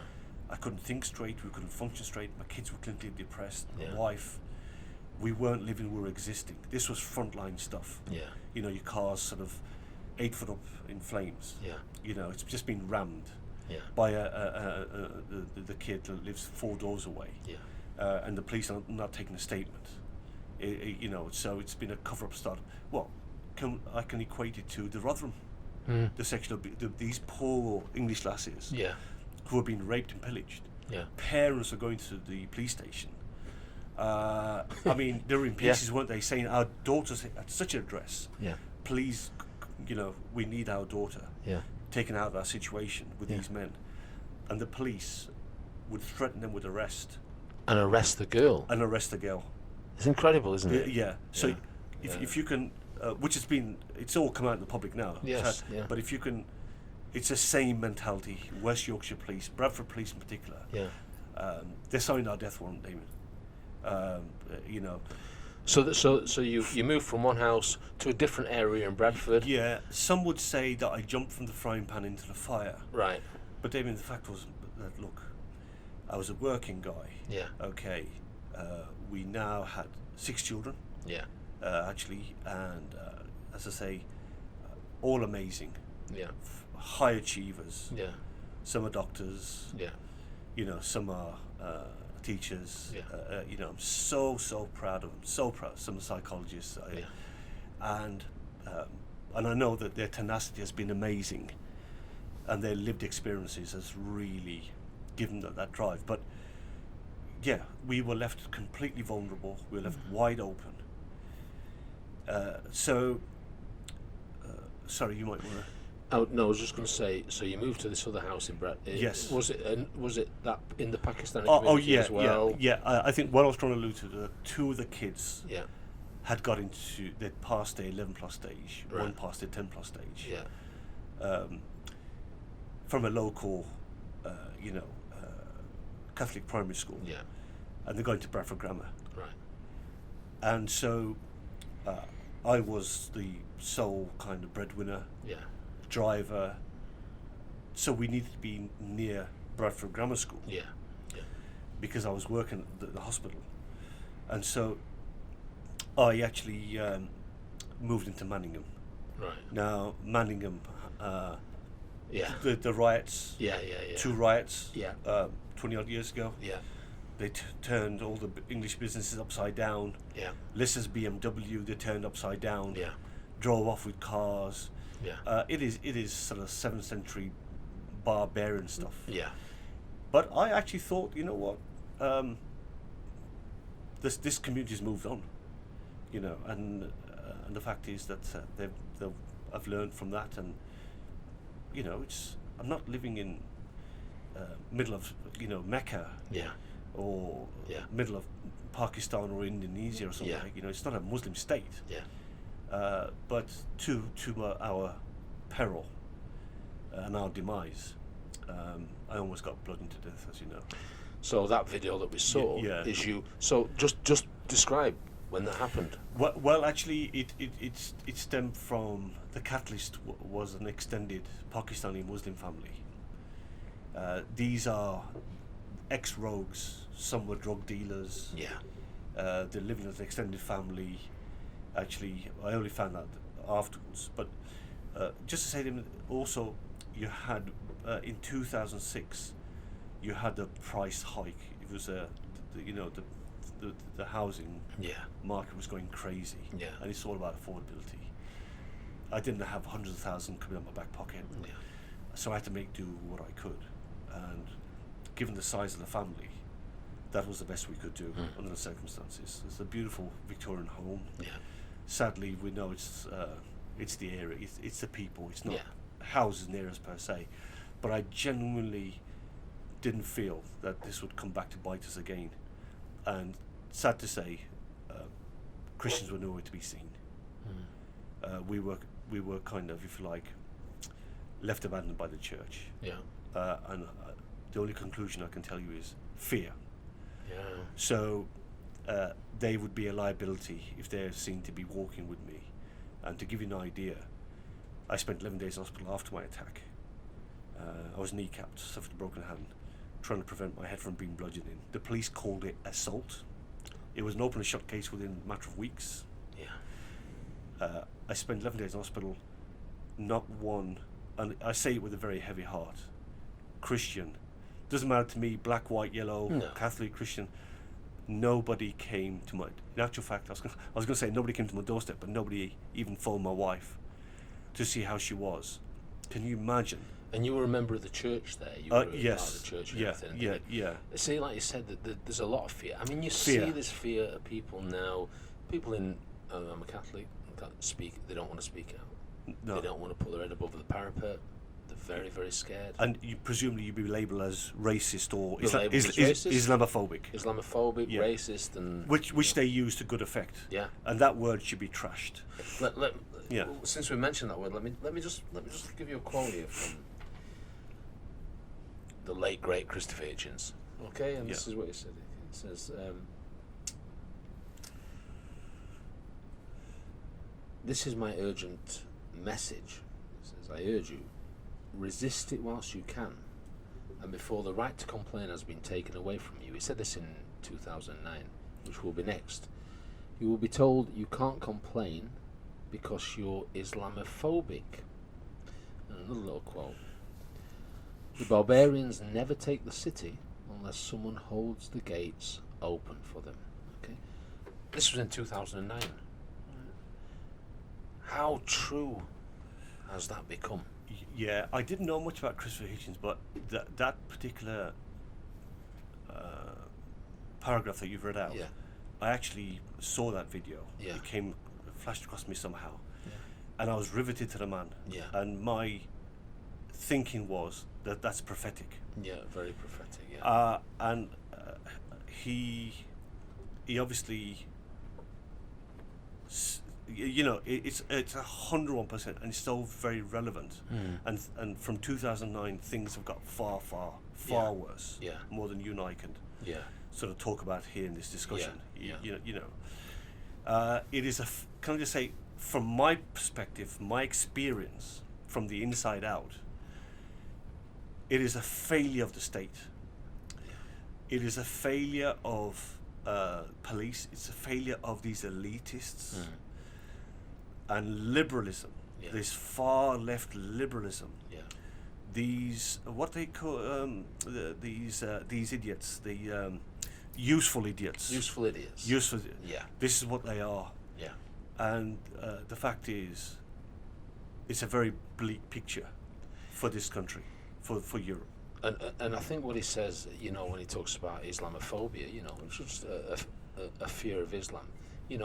Many people on our side will say, well, it's right to have a fear of Islam. It's right to have a fear of Islam. No, I most definitely, because the fact is, we don't want Sharia. No. And one of the reasons I'm doing this conversation with you, Damien, and I've done a few, I really don't see myself as somebody who's that articulate honestly, I don't. I've been I am a family man. I'm a father, husband. I'm a protector of my family, my wife, and I think I've just tried to do what a lot of people in my position would have done. Is to protect my family. But you know something, I never in my wildest imagination, born, raised, drawn upon my experiences, and how I really pine for those days. I don't want to see this country Sharia-ized, and it's fast becoming the Islamification of UK. Let's be very serious. It's on our doorsteps. It's happening in the inner cities and towns, especially in the north. Actually, and it's gone on for the last 3 decades. And now they're making open boasts. I was looking at a Muslim interaction group in Germany. I don't know whether you come across them. Tens and thousands in March in Germany, in central Berlin or whatever, and they're openly calling for Sharia within Germany. And this is what's been going on with the Abu Hamzas of the world, the Amjad Chowdhuries of the world, and this soft government allows it to happen. Amjad Chowdhury is behind drummer Lee Rigby's murder. He's converts. Abalajo, the other Nigerian fella, that's converts. Right. Look, everybody has a right to religious freedom. I don't believe me as an ex-Muslim has a right to religious freedom, and a lot of ex-Muslims who are, tons of them becoming atheists and agnostics. They can testify to that. Something is very fundamentally wrong where a government is turning a blind eye to this. It should never have come to this. And it's the thing is, I mean, we've seen what Starmer said recently, where he's trying to expand the idea of Islamophobia. Fortunately, there seems to have been a stop put on that. But this has been going on for 40 years. And this kind of tolerance of something intolerable has been going on. Well, Starmer's a fool, actually, and him and his pal Lord Ali, who's given him best part of, was it 90 grand, 100,000 on gifts and whatever. It's Dubai influence. And they can rose you up Islam and them as Muslims all they want. But the bottom line is, there is I fear for this country. I do not want to see this country, this great country that I love. I consider myself a patriot. My kids question me and say, Dad, why do you do this? Why do you put yourself out there? Walk away. And they're right, and they're fully justified. And I have to sit down and question myself, why am I doing this? You know, speaking out. The fact is, they have no right to impose Sharia. It is conquest. It is domination. And when you look at the birth rates and what's happening with the Muslim birth rate and the dwindling English birth rate, it's 3 times the number. Three times the number. You know, it's a very bleak picture, Damien. And if this is not now got to grips with, you know something, I hate to imagine what's going to happen here. It's, you know, you talked about the useful idiots. You know, Alexander Solzhenitsyn, the writer, and a former KGB agent called Yuri Bezmenov, who's, both find the videos on YouTube, certainly Bezmenov, both said the same thing. You know, you can take people, you could take these useful idiots, and you could take them to the gulags, to the camps, and you could show them the camps, and they deny the evidence of their own eyes. And that's what's happening with so many liberals in Britain, the elites. They're blind. I spoke about two-tier policing 20 odd years ago. I'm on record somewhere. Because we experienced it firsthand.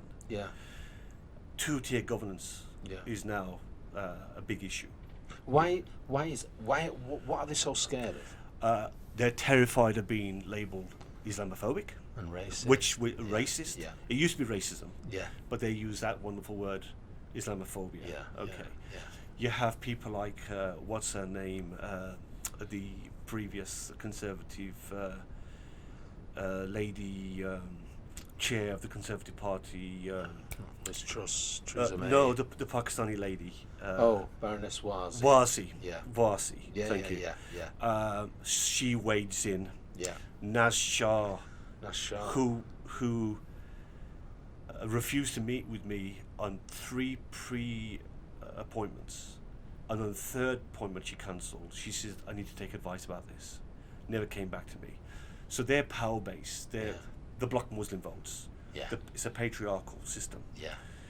So powers of position, they're like Starmer. They're filling their own pockets on. They're lining their own pockets. Yeah. Yeah. They talk out of both sides of their mouth, Yeah. but line their own pockets. Corruption, Yeah. greed, Yeah. direct democracy. You know what? Yeah. Nigel Farage, he's got my vote. He's got mine. Yeah. He's got my vote. Yeah. Okay, because if this is not stopped in its tracks, Yeah. this country's gone.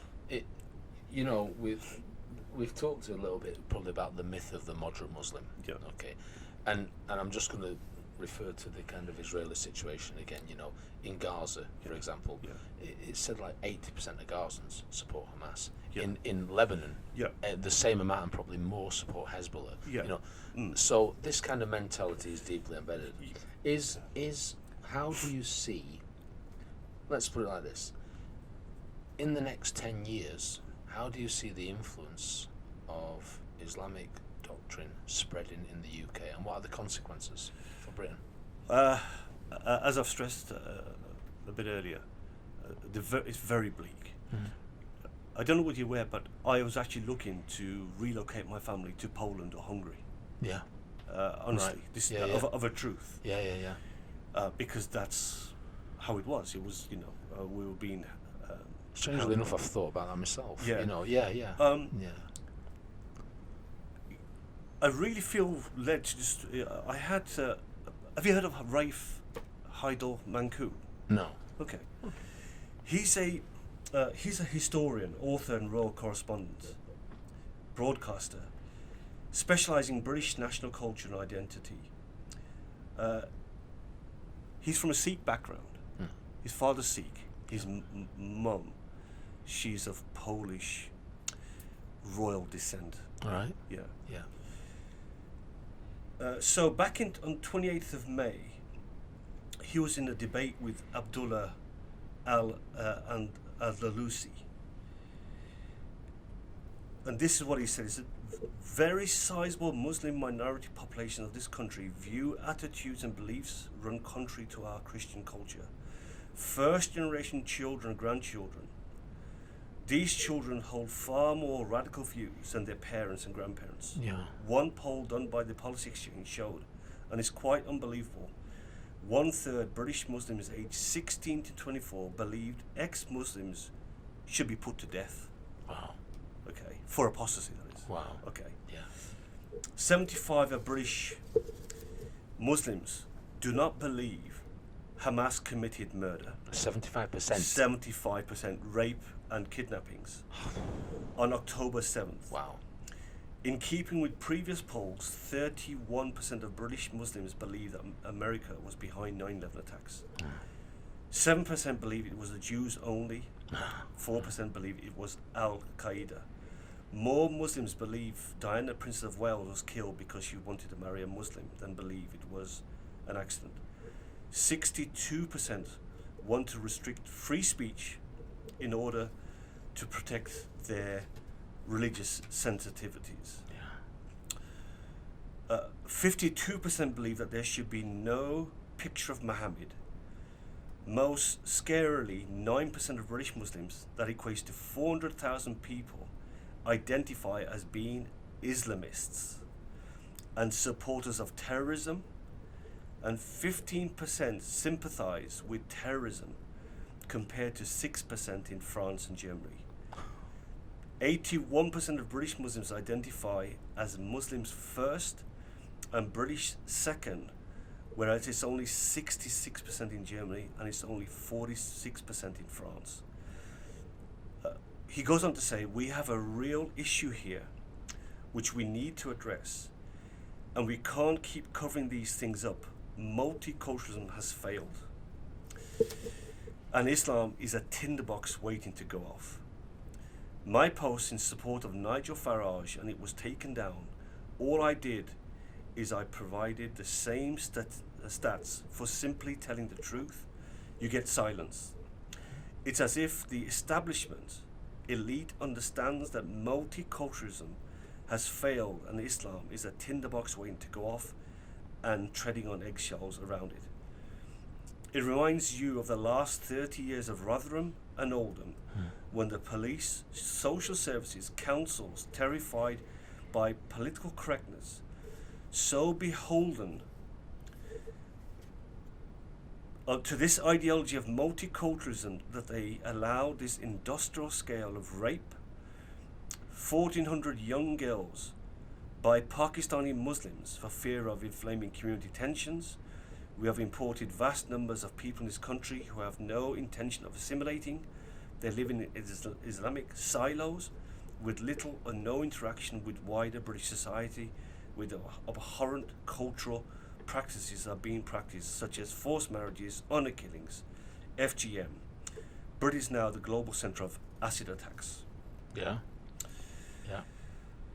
Yep, that's about it, yeah. I mean, I've just got to say that one statistic you said there, 9% of British Muslims support terrorism. 9%. I mean, that's a huge, that's 500,000 Muslims.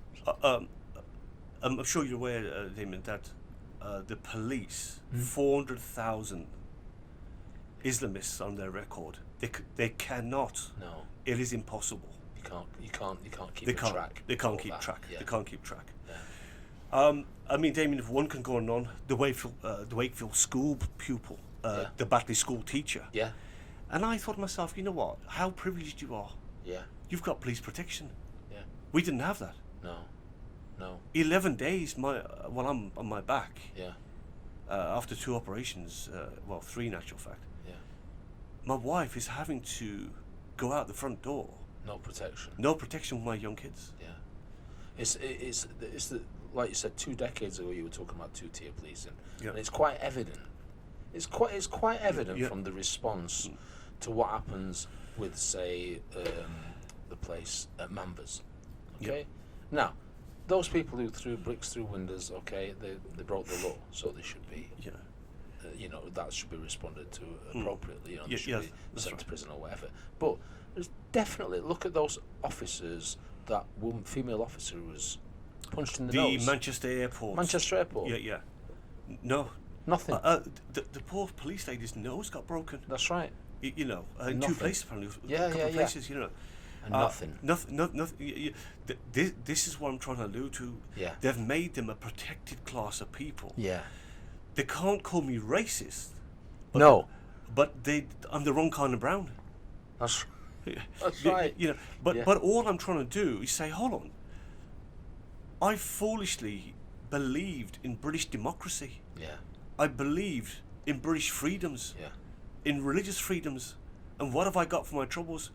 And my children? It is just insane. It's criminal. There was something recently about Muslims wanting to partition, say, partition away from UK government. Okay, now this is something they're going to push for. Can you see that happening? Absolutely, I can. Yeah. So, just a few days ago on Radio 4, there was a I forget a Muslim. I forget something. They are basically a collection of 100 signatures from Muslim councillors, right, up and down the country, who are telling Keir Starmer stop supplying arms to Israel. Right. Okay. Yeah. Why don't they use their signatures to Hamas, Hezbollah, Saudi Arabia, all the Muslim countries, and say, stop the killings of innocents?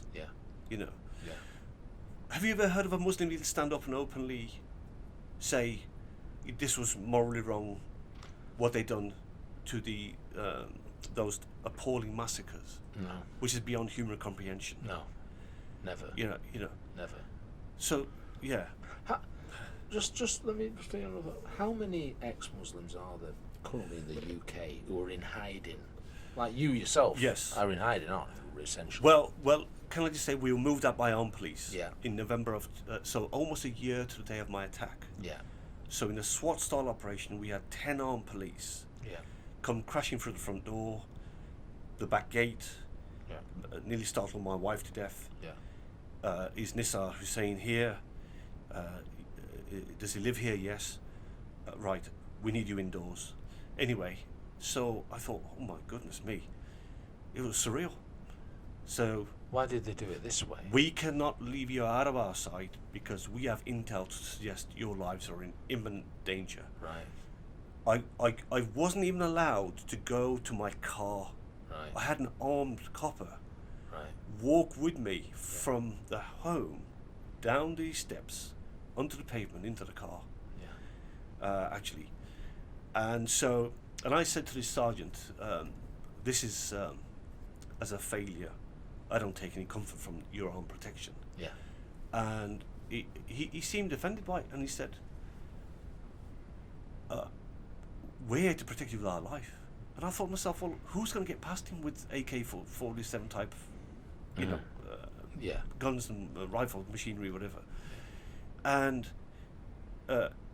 so then he turned around and said to me, I really don't know how it's come to this, and I agree, it should never have come to this. But we're the armed division, it's the community police. Again, Damien, I'd struggle to try to express to you the failure, willful failure Yeah. of police. Can I also say as well, before I get sidetracked, I believe in my heart of hearts, yes, there was a threat. Because don't forget, you possibly remember and heard of Asad Shah, the Glaswegian shopkeeper. Oh yeah. The Amyadi. The Ahmadiyya, Ahmadiyya. who are frowned upon as worse Yeah. than heretics, Yeah, worse yeah. than apostates. Yeah. And this chap, a mile and a half up the road, waved his family goodbye, born and raised in Pakistan, came over through marriage, Yeah. had some dialogue with this chappie. He took it as dishonouring the honour of the Prophet, waved his family, kids off to school, drove to Glasgow, Killed him. butchered him as he stood, actually. And anyway, I do believe there was a threat because of this demented family who were the catalyst. It only takes one. Yeah. They draw in all sorts of elements, and then it goes out like wildfire, as you know, and you're public enemy number one. Yeah. You're I was referred to as a Jew dog, by the way. Right. We had graffiti in one documentary called "Unholy War" by Dispatches. Yeah. Actually, and that was the catalyst of our problems this time round, because I spoke out. Yeah. I exercised my democratic, Yeah. fundamental freedoms. But no, they want to exercise their Sharia dominance. Yeah. And so you've got to take it, and you can't speak out. Tough luck. But anyway, remind me, Damien. I was just saying, how many ex-Muslims Oh yeah, in hiding are? right. So we are very unique, and my poor family been dragged through this, and my amazing wife, who has stood every kind of threat of verbal abuse you can imagine. But on the whole, most ex-Muslims are terrified of the consequences. Yeah. So I can't quantify, but I can tell you, people like Mohammed Hijab, that chief thug, Yeah. who's been rampaging in London some time ago, threatened to kill Jews in front of the police with his marauding mobs, Yeah. and no arrest, nothing. Ali Darwa, similar. Yeah. Encouraging the deaths of apostates. Yeah. I've personally met with a police inspector in Preston with a chap from the Pakistani Christian Association of Ilford, Wilson Chowdhury. Nothing was done. Anyway, so we can't quantify, but even they have made mention that they are losing many, so I'd say hundreds of Muslims who, agnostics or atheists, they've been lamenting the fact. So Who's lamenting? The hijabs and the Hijabs, Ali Dawas right, okay. of the world. Right, they're losing people. They're losing. Yeah. And I think what it is, and it has to start from the young people, has to start from this generation, that they are actually seeing what Islam is doing to the world. Yeah. You know, although we also see a huge number of young people, I've read out the stats, who believe people like me should be killed, 52%, whatever it is, blah, de, blah, de, blah. And so the fact is that it is hard to quantify because fear.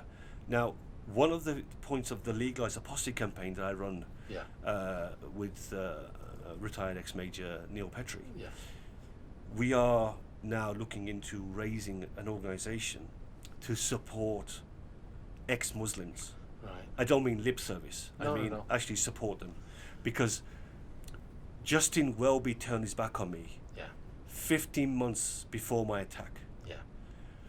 I was speaking to a Bishop Josiah of the GAFCON in a conference. He saw me, my reputation must exceed me. He came running over, rudely interrupted the conversation, grabbed the chappie by the hand, Bishop Josiah, head of the worldwide African community, led him away, and I said, Mr. Welby, our lives are in jeopardy. I need to speak to you.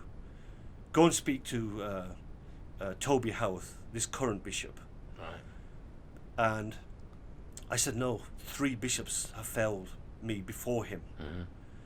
You need to listen to what I've got to say. He dismissed me with contempt, and 50 months later, I was almost wiped out outside my car. This is Archbishop. This Justin is Archbishop Justin Welby. Yeah.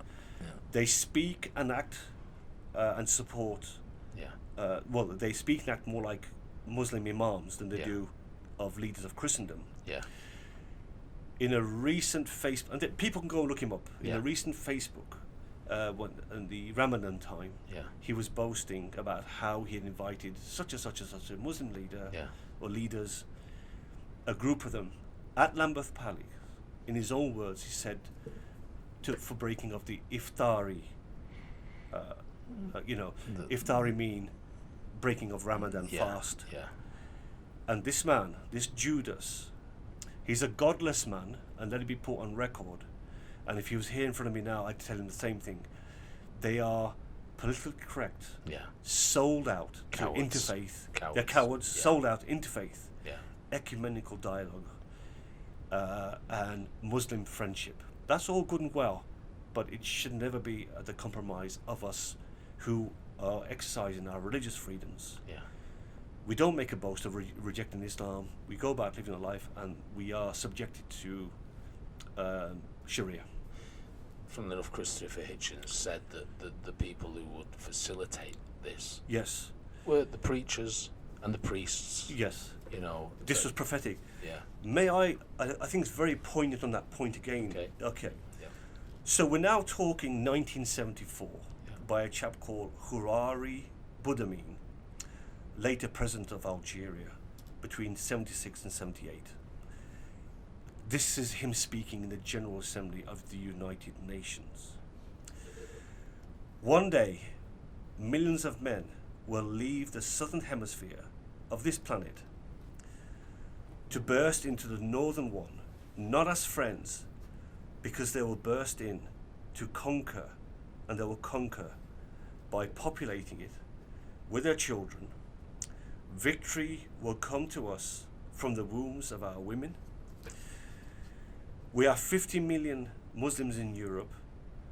There are signs that Allah willing will grant Islam victory in Europe without sword, without guns, without conquest. The 15 million Muslims of Europe will turn it into a Muslim continent within a few decades. Colonel Gaddafi, not a great man, but said much the same thing. that when he was taken off the board, this would happen. And I remember when all the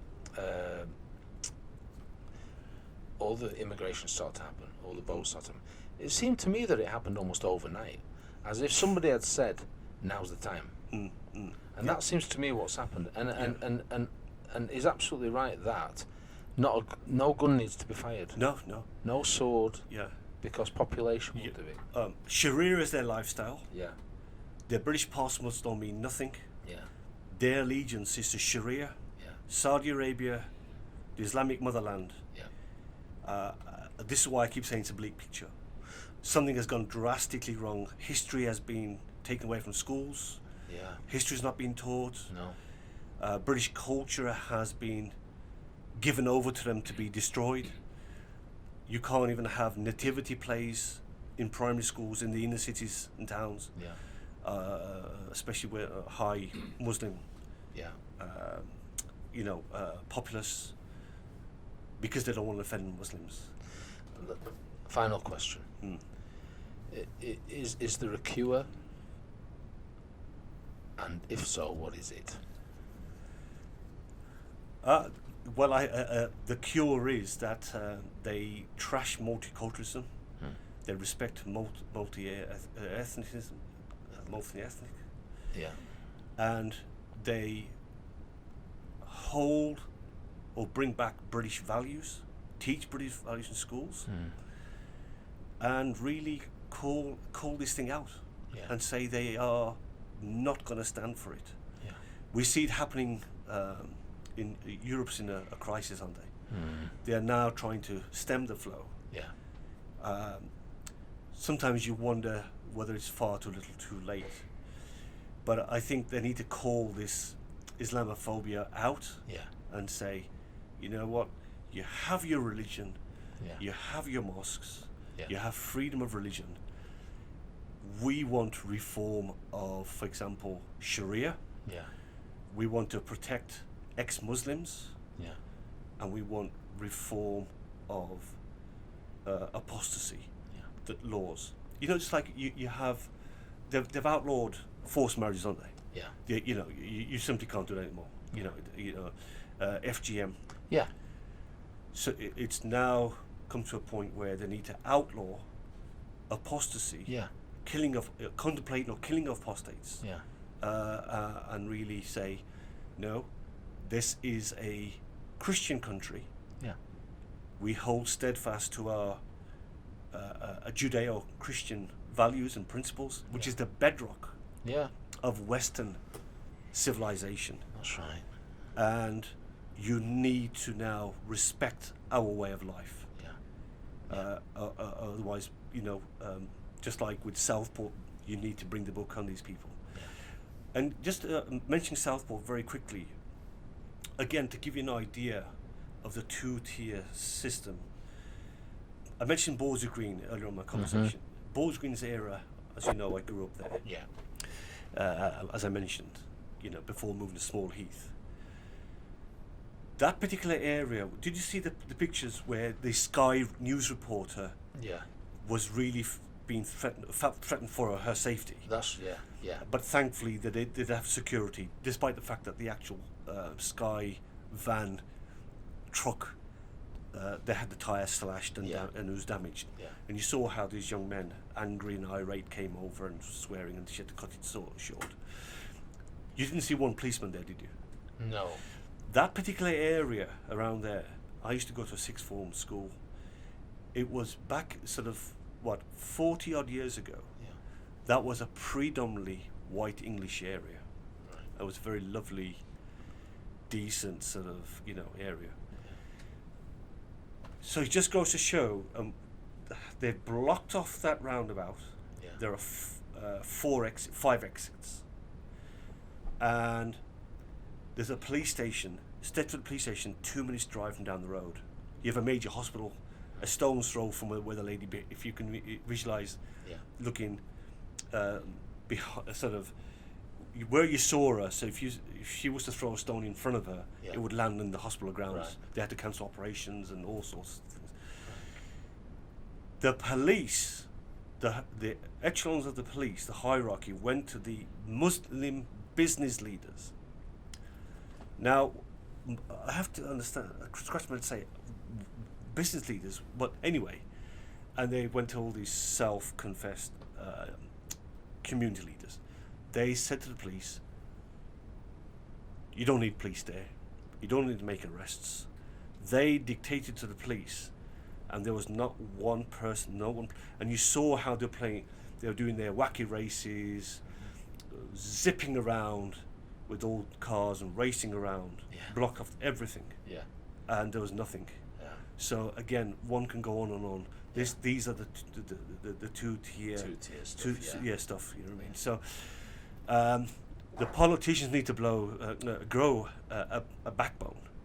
But again, you see, you have some of them. The Muslim bloc votes depend on. That's right. Their positions of power. That's right. And keeping them. I mean, Keir Starmer is rattling in his boots, isn't he? Because the Muslim is it Muslim interaction, and anybody's listening here can look these things up. It's all there. It's all evident. The moral story is this: that actually they are being dictated to by this community, and it's unfair, it's un-British, it's undemocratic. You saw it with also, I think it was with the something in Leeds, and you saw the police sat and so the Muslim leaders stood behind them. That's right. The Romanian bunch. They were burning buses and whatnot. Of course, right. Exactly. But I can't remember. But there were Muslim leaders stood behind the police. That's right. Stood over them. That's right. You know, I mean. You know. So naturally, I mean, people. People are concerned and upset, and they're seeing this unfairness. You know, these people. Okay, we don't condone what they're throwing bricks and attacking the police. I mean, the police are my best friends. Look, I wanted to say also, it's come to mind, we are recipients of the blasphemy law. Have you heard of blasphemy law in Pakistan? Yeah. So you have this poor Christian minority who have forever been accused of being blaspheming the Prophet, or ripping the Quran to settle scores. They despise, they hate them with a vengeance. Well, we are recipients of the blasphemy law here, and so they lie, they deceive. I've lost count of the times the police have come tripping over themselves to arrest me, to drag me away for false pretenses of assault, or he's sworn, hate crime, or other times they've called me in under caution, and I can't express to you the demoralizing effect that's had on me. I've lost count. I kid you not. I've been banged away because this family or their associates have said this. He said that. It's a case of get that kuffar, get that infidel at all costs. See, it's that somebody else said this. Mob rule. There's a singer called Louise Distrust who was cancelled for various things, and she said that the process is the punishment. They took her to court. It took her a year. It cost her money, and then she was found not guilty. You know, the process is so knocking on your door every 2 minutes. Exactly. They want to wear you down. I was, Damien. I'm still getting over it. Yeah. Well, next month will be 8 years since when the armed police came. I believe that back to that point, but rather it was orchestrated. To get me and my family out of our home. So they could breathe easier. Okay, because they were being labelled as racist. You're Christians. He's a Christian. You're supporting him. Actually, and I'll hopefully send you some more videos of stuff where I've been threatened by this bearded fella, the chief culprit of the family, the bigwig of the family, who sets himself as a community leader, sits on police forums and various other community forums. He's threatened me, with a bat. Called me a Christian C word. Could you imagine if I said Muslim C word? I would have been carted off and thrown in the cell and charged. And all. What apparently the police don't see anything wrong with that. But because I was so demoralized, psychologically traumatized, as well as my family, and I had nobody to fall back on, that they got away with so much. Yeah. But as soon as they said something, again, do you remember I said to you about them being a protected class of people? Yeah. They've done it throughout since 20 years. Again, the rape, grooming scandal. It's just, and so naturally people up and down this country are frustrated. That's right. You know, and they vent their frustration. That's right.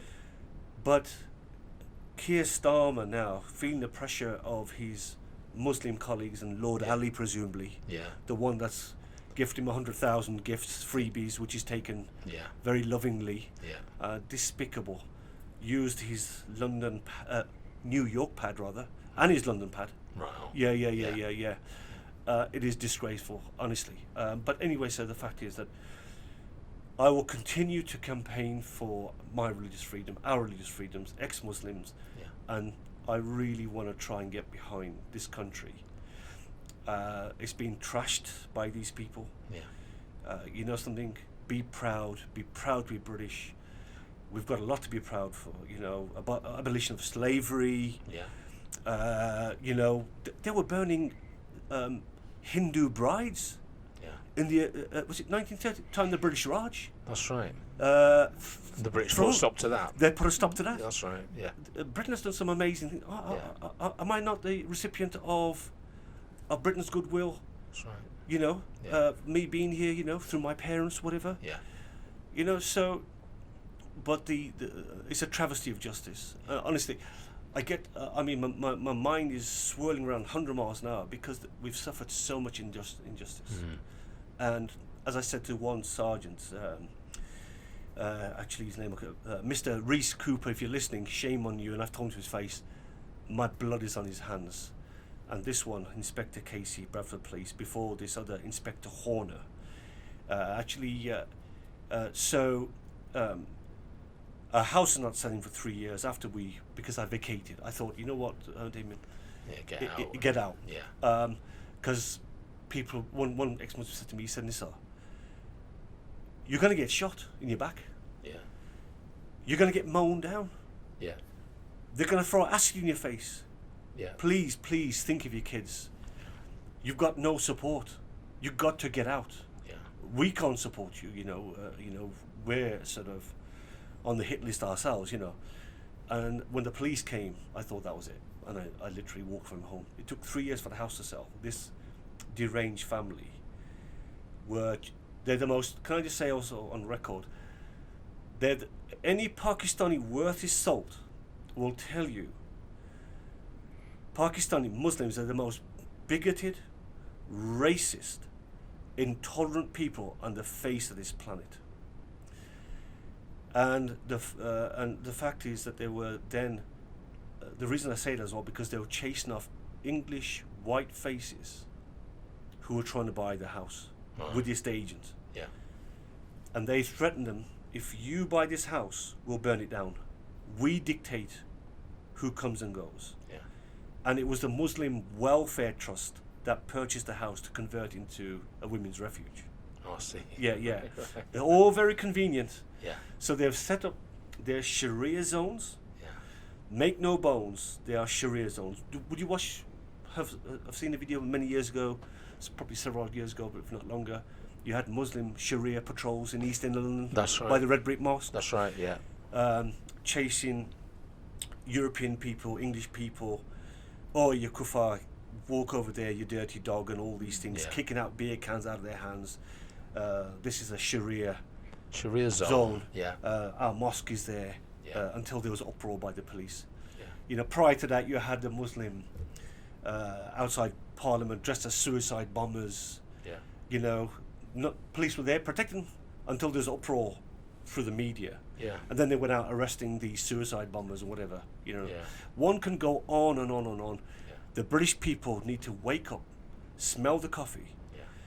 They need to claim this country back, and it has to stay as a free democratic country, not as a Islamic state or this is Islamification of the UK, and this is what's happening before their very eyes. Nissar, if let's say this partition takes place, which kind of block groups of Muslims are pushing for in certain areas, what would a caliphate look like? Yeah, What would it look like in the UK? Yeah, they want a resurgence of the Caliphate. Yeah. It's happening all over Europe. Yeah. And as we discussed earlier about the Muslim interaction, this group who's openly calling for a Islamic Caliphate. So the Muslim Caliphate would mean that the demise and finish of us all. Anything that is not Islamic, Yeah. we haven't got a hope. Our freedoms are finished. Yeah. Our way of life, our freedoms, which are hard fought for. Yeah. And my heart bleeds for these World War dead. Yeah. They must be rolling in their graves. Yeah. Let's say they take Yeah. a petition apart off the people living in there. It would be like living in Pakistan. It would be, yeah. Same. Well, the same we Yeah. can equate it to Gaza, which Yeah. is obviously in people's minds. Yeah. Yeah. So, very quickly, to say that will the Israeli government pushed out Jewish population From Gaza. from Gaza That's right. by force, Yeah. because some of them refused to move. Yeah. They brought in the army, Yeah. and they gave them a deadline, Yeah. and the ones that stayed, they brought them out by force. That's right. Okay, so then you have the Islamic extremists, Yeah. these lot that allude to the Caliphate and whatever. Yeah. They overthrew the Palestinian Authority. Yeah. There was a shootout, killings and bloodshed, and we can see there they're never content. Never content. They're no. never content. That's right. And so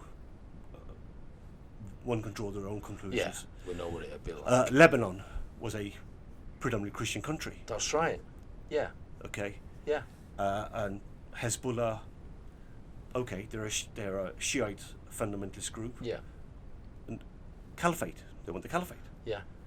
okay? Yeah. So, and look what Lebanon has become. Yeah. But it never stops there. No. It's conquest Always and conquest. utter domination. Yeah. I'm thinking of also like a response to it. I mean, we've seen the problem is we've seen a response. Sorry, Damien, by the way, Yeah. you are then compelled to be a Muslim. That's right. You've got to be, you are Or yeah. pay the tax. jizya tax. Yeah. Yeah. You that's are right. second class, Yeah. third class actually, Yeah. no class, No class. You just pay the pay jizya tax. or off with your head. Yeah. I'm thinking about a response. Say in Europe, we've seen Geert Wilders being elected in Yeah. Holland. We've seen massive gains for Marine Le Pen, and I think in the next election that's going to come. But the problem is that inside their own countries, inside the other parties are against them, the useful idiots. Mm-hmm. In France, the useful idiots are against them. The media, we see it with Trump in America, the media is completely against them. That's So right. you're not just fighting, Islam or Islamic ideas. You're fighting a whole bunch of useful in the media, in education, in the entertainment industry. It's a very, very difficult path forward, isn't it? I can't again express to you in words the letdown and failures. Yeah. Not only just church and Christians, Yeah. as I expect, very sadly, Yeah. they're good people. They wouldn't hurt a fly. But that's not enough. That's not enough, is it? No, that's It's- not enough. Christ himself Yeah. challenged the political hierarchy Yeah, that's who were right. burdening the people, That's and he was right. just despised and hated for it. Yeah. So we have to challenge, and we have to be bold and brave enough to stand up and be counted. Yeah. I mean, like you say about, Poland and Hungary, you've got Viktor Orban there. Oh, yes. Excellent. Yes. And in Poland, they say no. They say no to this because they see what's happening. Let's see what they did. Yeah. And of course, we're too much of a soft touch, and it won't happen here. But and now they want to give amnesty to, is it 168,000 backlog of asylum seekers? Right. Just a few days I heard on radio. Right. These are men of fighting age predominantly isn't it? young men of fighting Yeah. age, you know. Not many women. Not many women. You know? You know, Yeah. sleeper cells. It's not uncommon to have sleeper cells in course. amongst all that. Well, like you quoted before, you know, if you've got 400,000 literal extremists who are willing to pick up a gun in the UK, that's, I mean, I don't know what the numbers of the army are, but what's the numbers of the army? Do we know? I don't know. It's huge. A lot less than that. A lot less. So a few 100,000 if we're lucky. Yeah. You know? So you've got that fighting age men. I mean, that's frightening. Yeah. So our British way of life, and that's one of the things I've resented. Yeah. And so fought for. Yeah. And I was a fool to believe in British democracy because of the failures of what we've mentioned. Yeah. Police. Yeah. Telling me stop being a crusader. But you can see that the failure of British democracy in the fact that we voted for Brexit in 2016 or 2017, I can't remember, and it's still really they've done everything they can to push against it, you know. Yeah. And you can see even in Ireland. I remember they had votes in Ireland about, I think it was the Lisbon Treaty, and they voted, and the Irish voted against. It was something to do with abortion. And the EU sent it back, and they sent it back until they got the vote they wanted. There are some sinister actors at play. Oh, aren't there? God. Yeah, Very much so. very much. Yeah. So, You know. but it's going to take a lot of courage. Yeah. You know, and plain talking, whether it's Plain talking. Mr. Trump style. But Yeah. I think, well, I know Nigel. This moment in time, Yeah. Nigel Farage is the man. I think so. Actually, and this is what it needs. It needs no nonsense. Yeah. Pure politics, you know, Yeah. you know, to save this country from Yeah. decimation. You're involved in the Legalise Apostasy That's campaign. that's right. Just tell us a little bit about that and how that could have a positive impact for the Yeah. UK. So we are openly advocating and supporting ex-Muslims, and we're trying to raise the genocidal threat of apostasy. Yeah. And the fundamental point of our troubles has been that we've been on the brunt of this genocidal threat. Can I just say, the apostasy campaign, the Legalise Apostasy campaign, Yeah. is trying to make it so that apostasy, the Islamic attitude to it, is defined as a genocidal threat. Yeah. As genocide. Yeah, the Islamic jurisprudence, it is genocide. Yeah. I'm racking my brains. There's a Doughty Chambers, a very prominent... Robertson. Jeffrey Robertson. Thank you very much, Yeah. Damien. Thank you so Yeah. much. The memory lets me down. Jeffrey Robertson, in his book, Mullahs Yeah. Without Mercy, Yeah. has openly declared the fact that this is a genocidal threat Yeah. for the death sentence of imposing the death sentence on ex-Muslims. Yeah. Actually, and so at this moment in time, so if anybody wants to look up the Legalise Apostasy campaign, www.Legalise Apostasy campaign, please bear with us. It's going under a bit of maintenance, but Yeah. you'll see the Legalise documents, Legalise Apostasy documents, Yeah. which have been sent out to a couple of right now NGOs who have seen it, and they are pushing this forward to the United Nations. Right. And so we're very hopeful in some point in time Yeah. this will be raised at the United Nations. Yeah. And so where we can obviously again raise this matter with a view to letting the world know, the Western world know. Yeah. They've allowed Islam to get away. They've been so soft on these people to get Yeah. away with this genocidal threat. Yeah. And especially living in the West, you know, the mind boggles, you know. So. The problem with the getting into the UN is that the UN is so dominated by Arab bloc votes. You know, I was since you mentioned that, Damien, I've got to say my hopes are not raised because, and you're quite right. You know, everywhere you look, you know, in the West, Yeah. the Arabs have got a big slice of their financial pie. That's right. in those economies, be Yeah. it America, Yeah. be it Britain, Yeah. and of course it comes with dictates. Yeah. They're funding for decades our universities. Yeah. and of course it comes with stipulations. Yeah. We want you to have or install Islamic toilets. We'd like you to have an X number of Muslim students. Yeah. Please take our Quran for the sharing. Yeah. Please share all things Islamic. Do this course. This course needs Yeah, to be taught, yeah. etc. Build a mosque on the bit of ground you got there. Yeah. Otherwise, No we'll money. pull our funding. Yeah. So to me, it sounds as though this great country has sold its soul for a bit of money, and It's interesting. I know you've had some kind of connection to America a little bit. yeah. Is this message getting out there a little bit as well? Actually, so I had an interview with Fox. You've heard of Fox News, haven't you? of course. Yeah. So Fox Nation approached me via the British Pakistani Christian Association. Yeah. And they said, look, we recognise that ex-Muslims, they're under threat because of these genocidal laws of apostasy. Yeah. Can we speak to you? And Wilson said, you need to be speaking to Nissar, Yeah. because even though I know ex-Muslims, nobody's going to speak to you. No.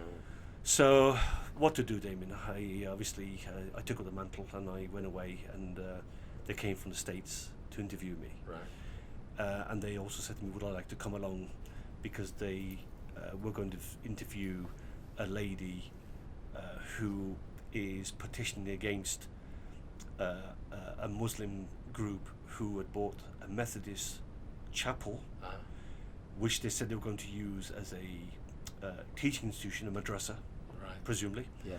And then after being there for several months, whatever, put in for a conversion of a mosque. Mosque, And she was petitioning against and appealing that decision. So they'd come to know about her, and they'd also recognised the fact that a handful of churches, these are Anglican or traditional type churches, you know what I'm about, Yes, Catholic, yeah. Yeah.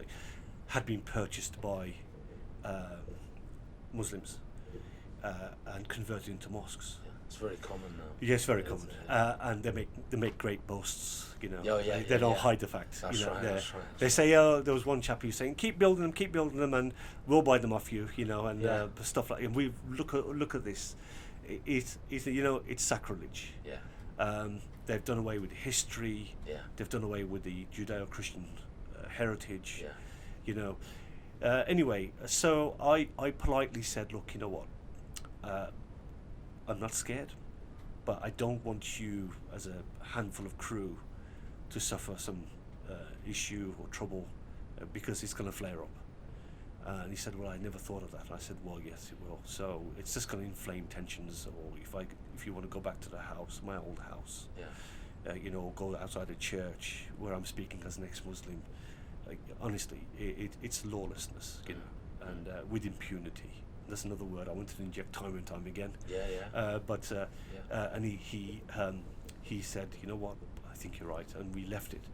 So that is going to be aired because they were doing other interviews. Yeah. By the time they put it together, they're going to air that, I believe, if not Christmas, but certainly by January, and that's in the States. Okay. Good. Yeah. I mean, look, Damien. I stand on truth, Yeah. liberty, and justice. Yeah. We have suffered a grave injustice. I'm fortunately, by the grace of God, I'm still here to tell the tale. Yeah. The bottom line is, I want to make this a better future for my children, and their children. And I don't live in an Islamic state. I've often said, if I was living in an Islamic state, if I was in Saudi Arabia, Pakistan, you know what? We would be hung, drawn, quartered. Oh, you'd be gone. Yeah. We'd be gone. I can accept my fate. I can accept that. There was a chap, Abdul Rahman, in Afghanistan, well over 10 years ago. He converted, and the Afghanistani authorities were openly declaring, and they were going to make an example of him. They were going to rip him to shreds. It was the Italian media that got hold of it, and they raised it, and it went worldwide. And then they felt the pressure of the world governments. Yeah. And they released him, and he's living in Italy. Wow. Asia Bibi, the disgraceful Theresa May, the vicar's daughter, actually refused Asia Bibi, who languished 10 years in a Pakistani jail under false pretenses, false accusations of blasphemy. Yeah. She was beaten. That's right. And you know what? You know why that was ultimately? She was a labourer with a group of Muslim women, and she and her daughter drank from a well. Same water. And they accused her. This is the mentality of Yeah. Islam. They accused her of defiling the well. You couldn't go. A Muslim man wouldn't come in, or a woman wouldn't come into your home and have a cup of tea with you out of your cup. No. This is the mentality. Yeah. Nabak, they're going to be defiled. Yeah. And she suffered this terrible beating on her daughter, and they were sexually abused by the men who came running as well. And then for good measure, they implicated her in a false allegation of swearing at the Prophet of Islam. Yeah. She, as a result of which, she languished for 10 years. When the Supreme Court set her free, the Tariq Insaf, it basically it translates to the honour of the Prophet Party. They turned Islamabad upside down. Yeah. You know, anything that moved, they attacked it. Motorcycles, cars, anything. Yeah. And they held Imran Khan to ransom, and so the only way that they would stop the violence is if they hung this woman, and he said, look, he made a deal, put in for an appeal, go through the Supreme Court. Even though she was set free, she wasn't allowed to move out of Pakistan, so she's been guarded by the army, and eventually, after some months later, when the Supreme Court rejected the application, and she was still, they were calling for the Supreme Court judge to be killed. They were calling upon his servants, drivers, anybody had any link with him to kill him and Imran Khan. This is the mentality of these people. It is 7th century barbarian medieval stuff. Yeah. And anyway, by the grace of God, she was set free. The reason I say all this is that Asia Bibi's husband, he made a direct appeal to the British government, and I always felt quite upset about Sajid Javid, but in actual fact I found out Sajid Javid approved her asylum. Right. Theresa May took that file from his desk, she overruled it and quashed it because she didn't want to upset the Muslim communities, and she quashed it. It was, is it Miss Meloni, the Italian PM? Giorgia Meloni. Giorgia Meloni. Yeah. She openly said she's welcome to come here. And when she said that, a few other countries said, oh, she can come here. Yeah. And Justin Trudeau, he then stepped in as well and said, she's very welcome to come here. They opted to go to Canada. Right. They are a disgrace. Yeah. The lot of them, they're a disgrace. Can I just say this, as Anne Widdecombe said, there's not a fag paper between the Labour Party and the Conservative Party because they're all... Yeah, I've got a lot of respect for Anne. She speaks her mind, and good for her. They're all the same. Nissar Hussain, absolute pleasure, an absolute pleasure to interview you, and you're great courage and a great example for us all. Thank you very much. God bless you, Damien. Thank you, sir. Good to be here. Thank you. Thank you for watching the Freedom Files. Please join the resistance by liking and subscribing to this video, and I'll see you next time. Vive la résistance. Vive la résistance.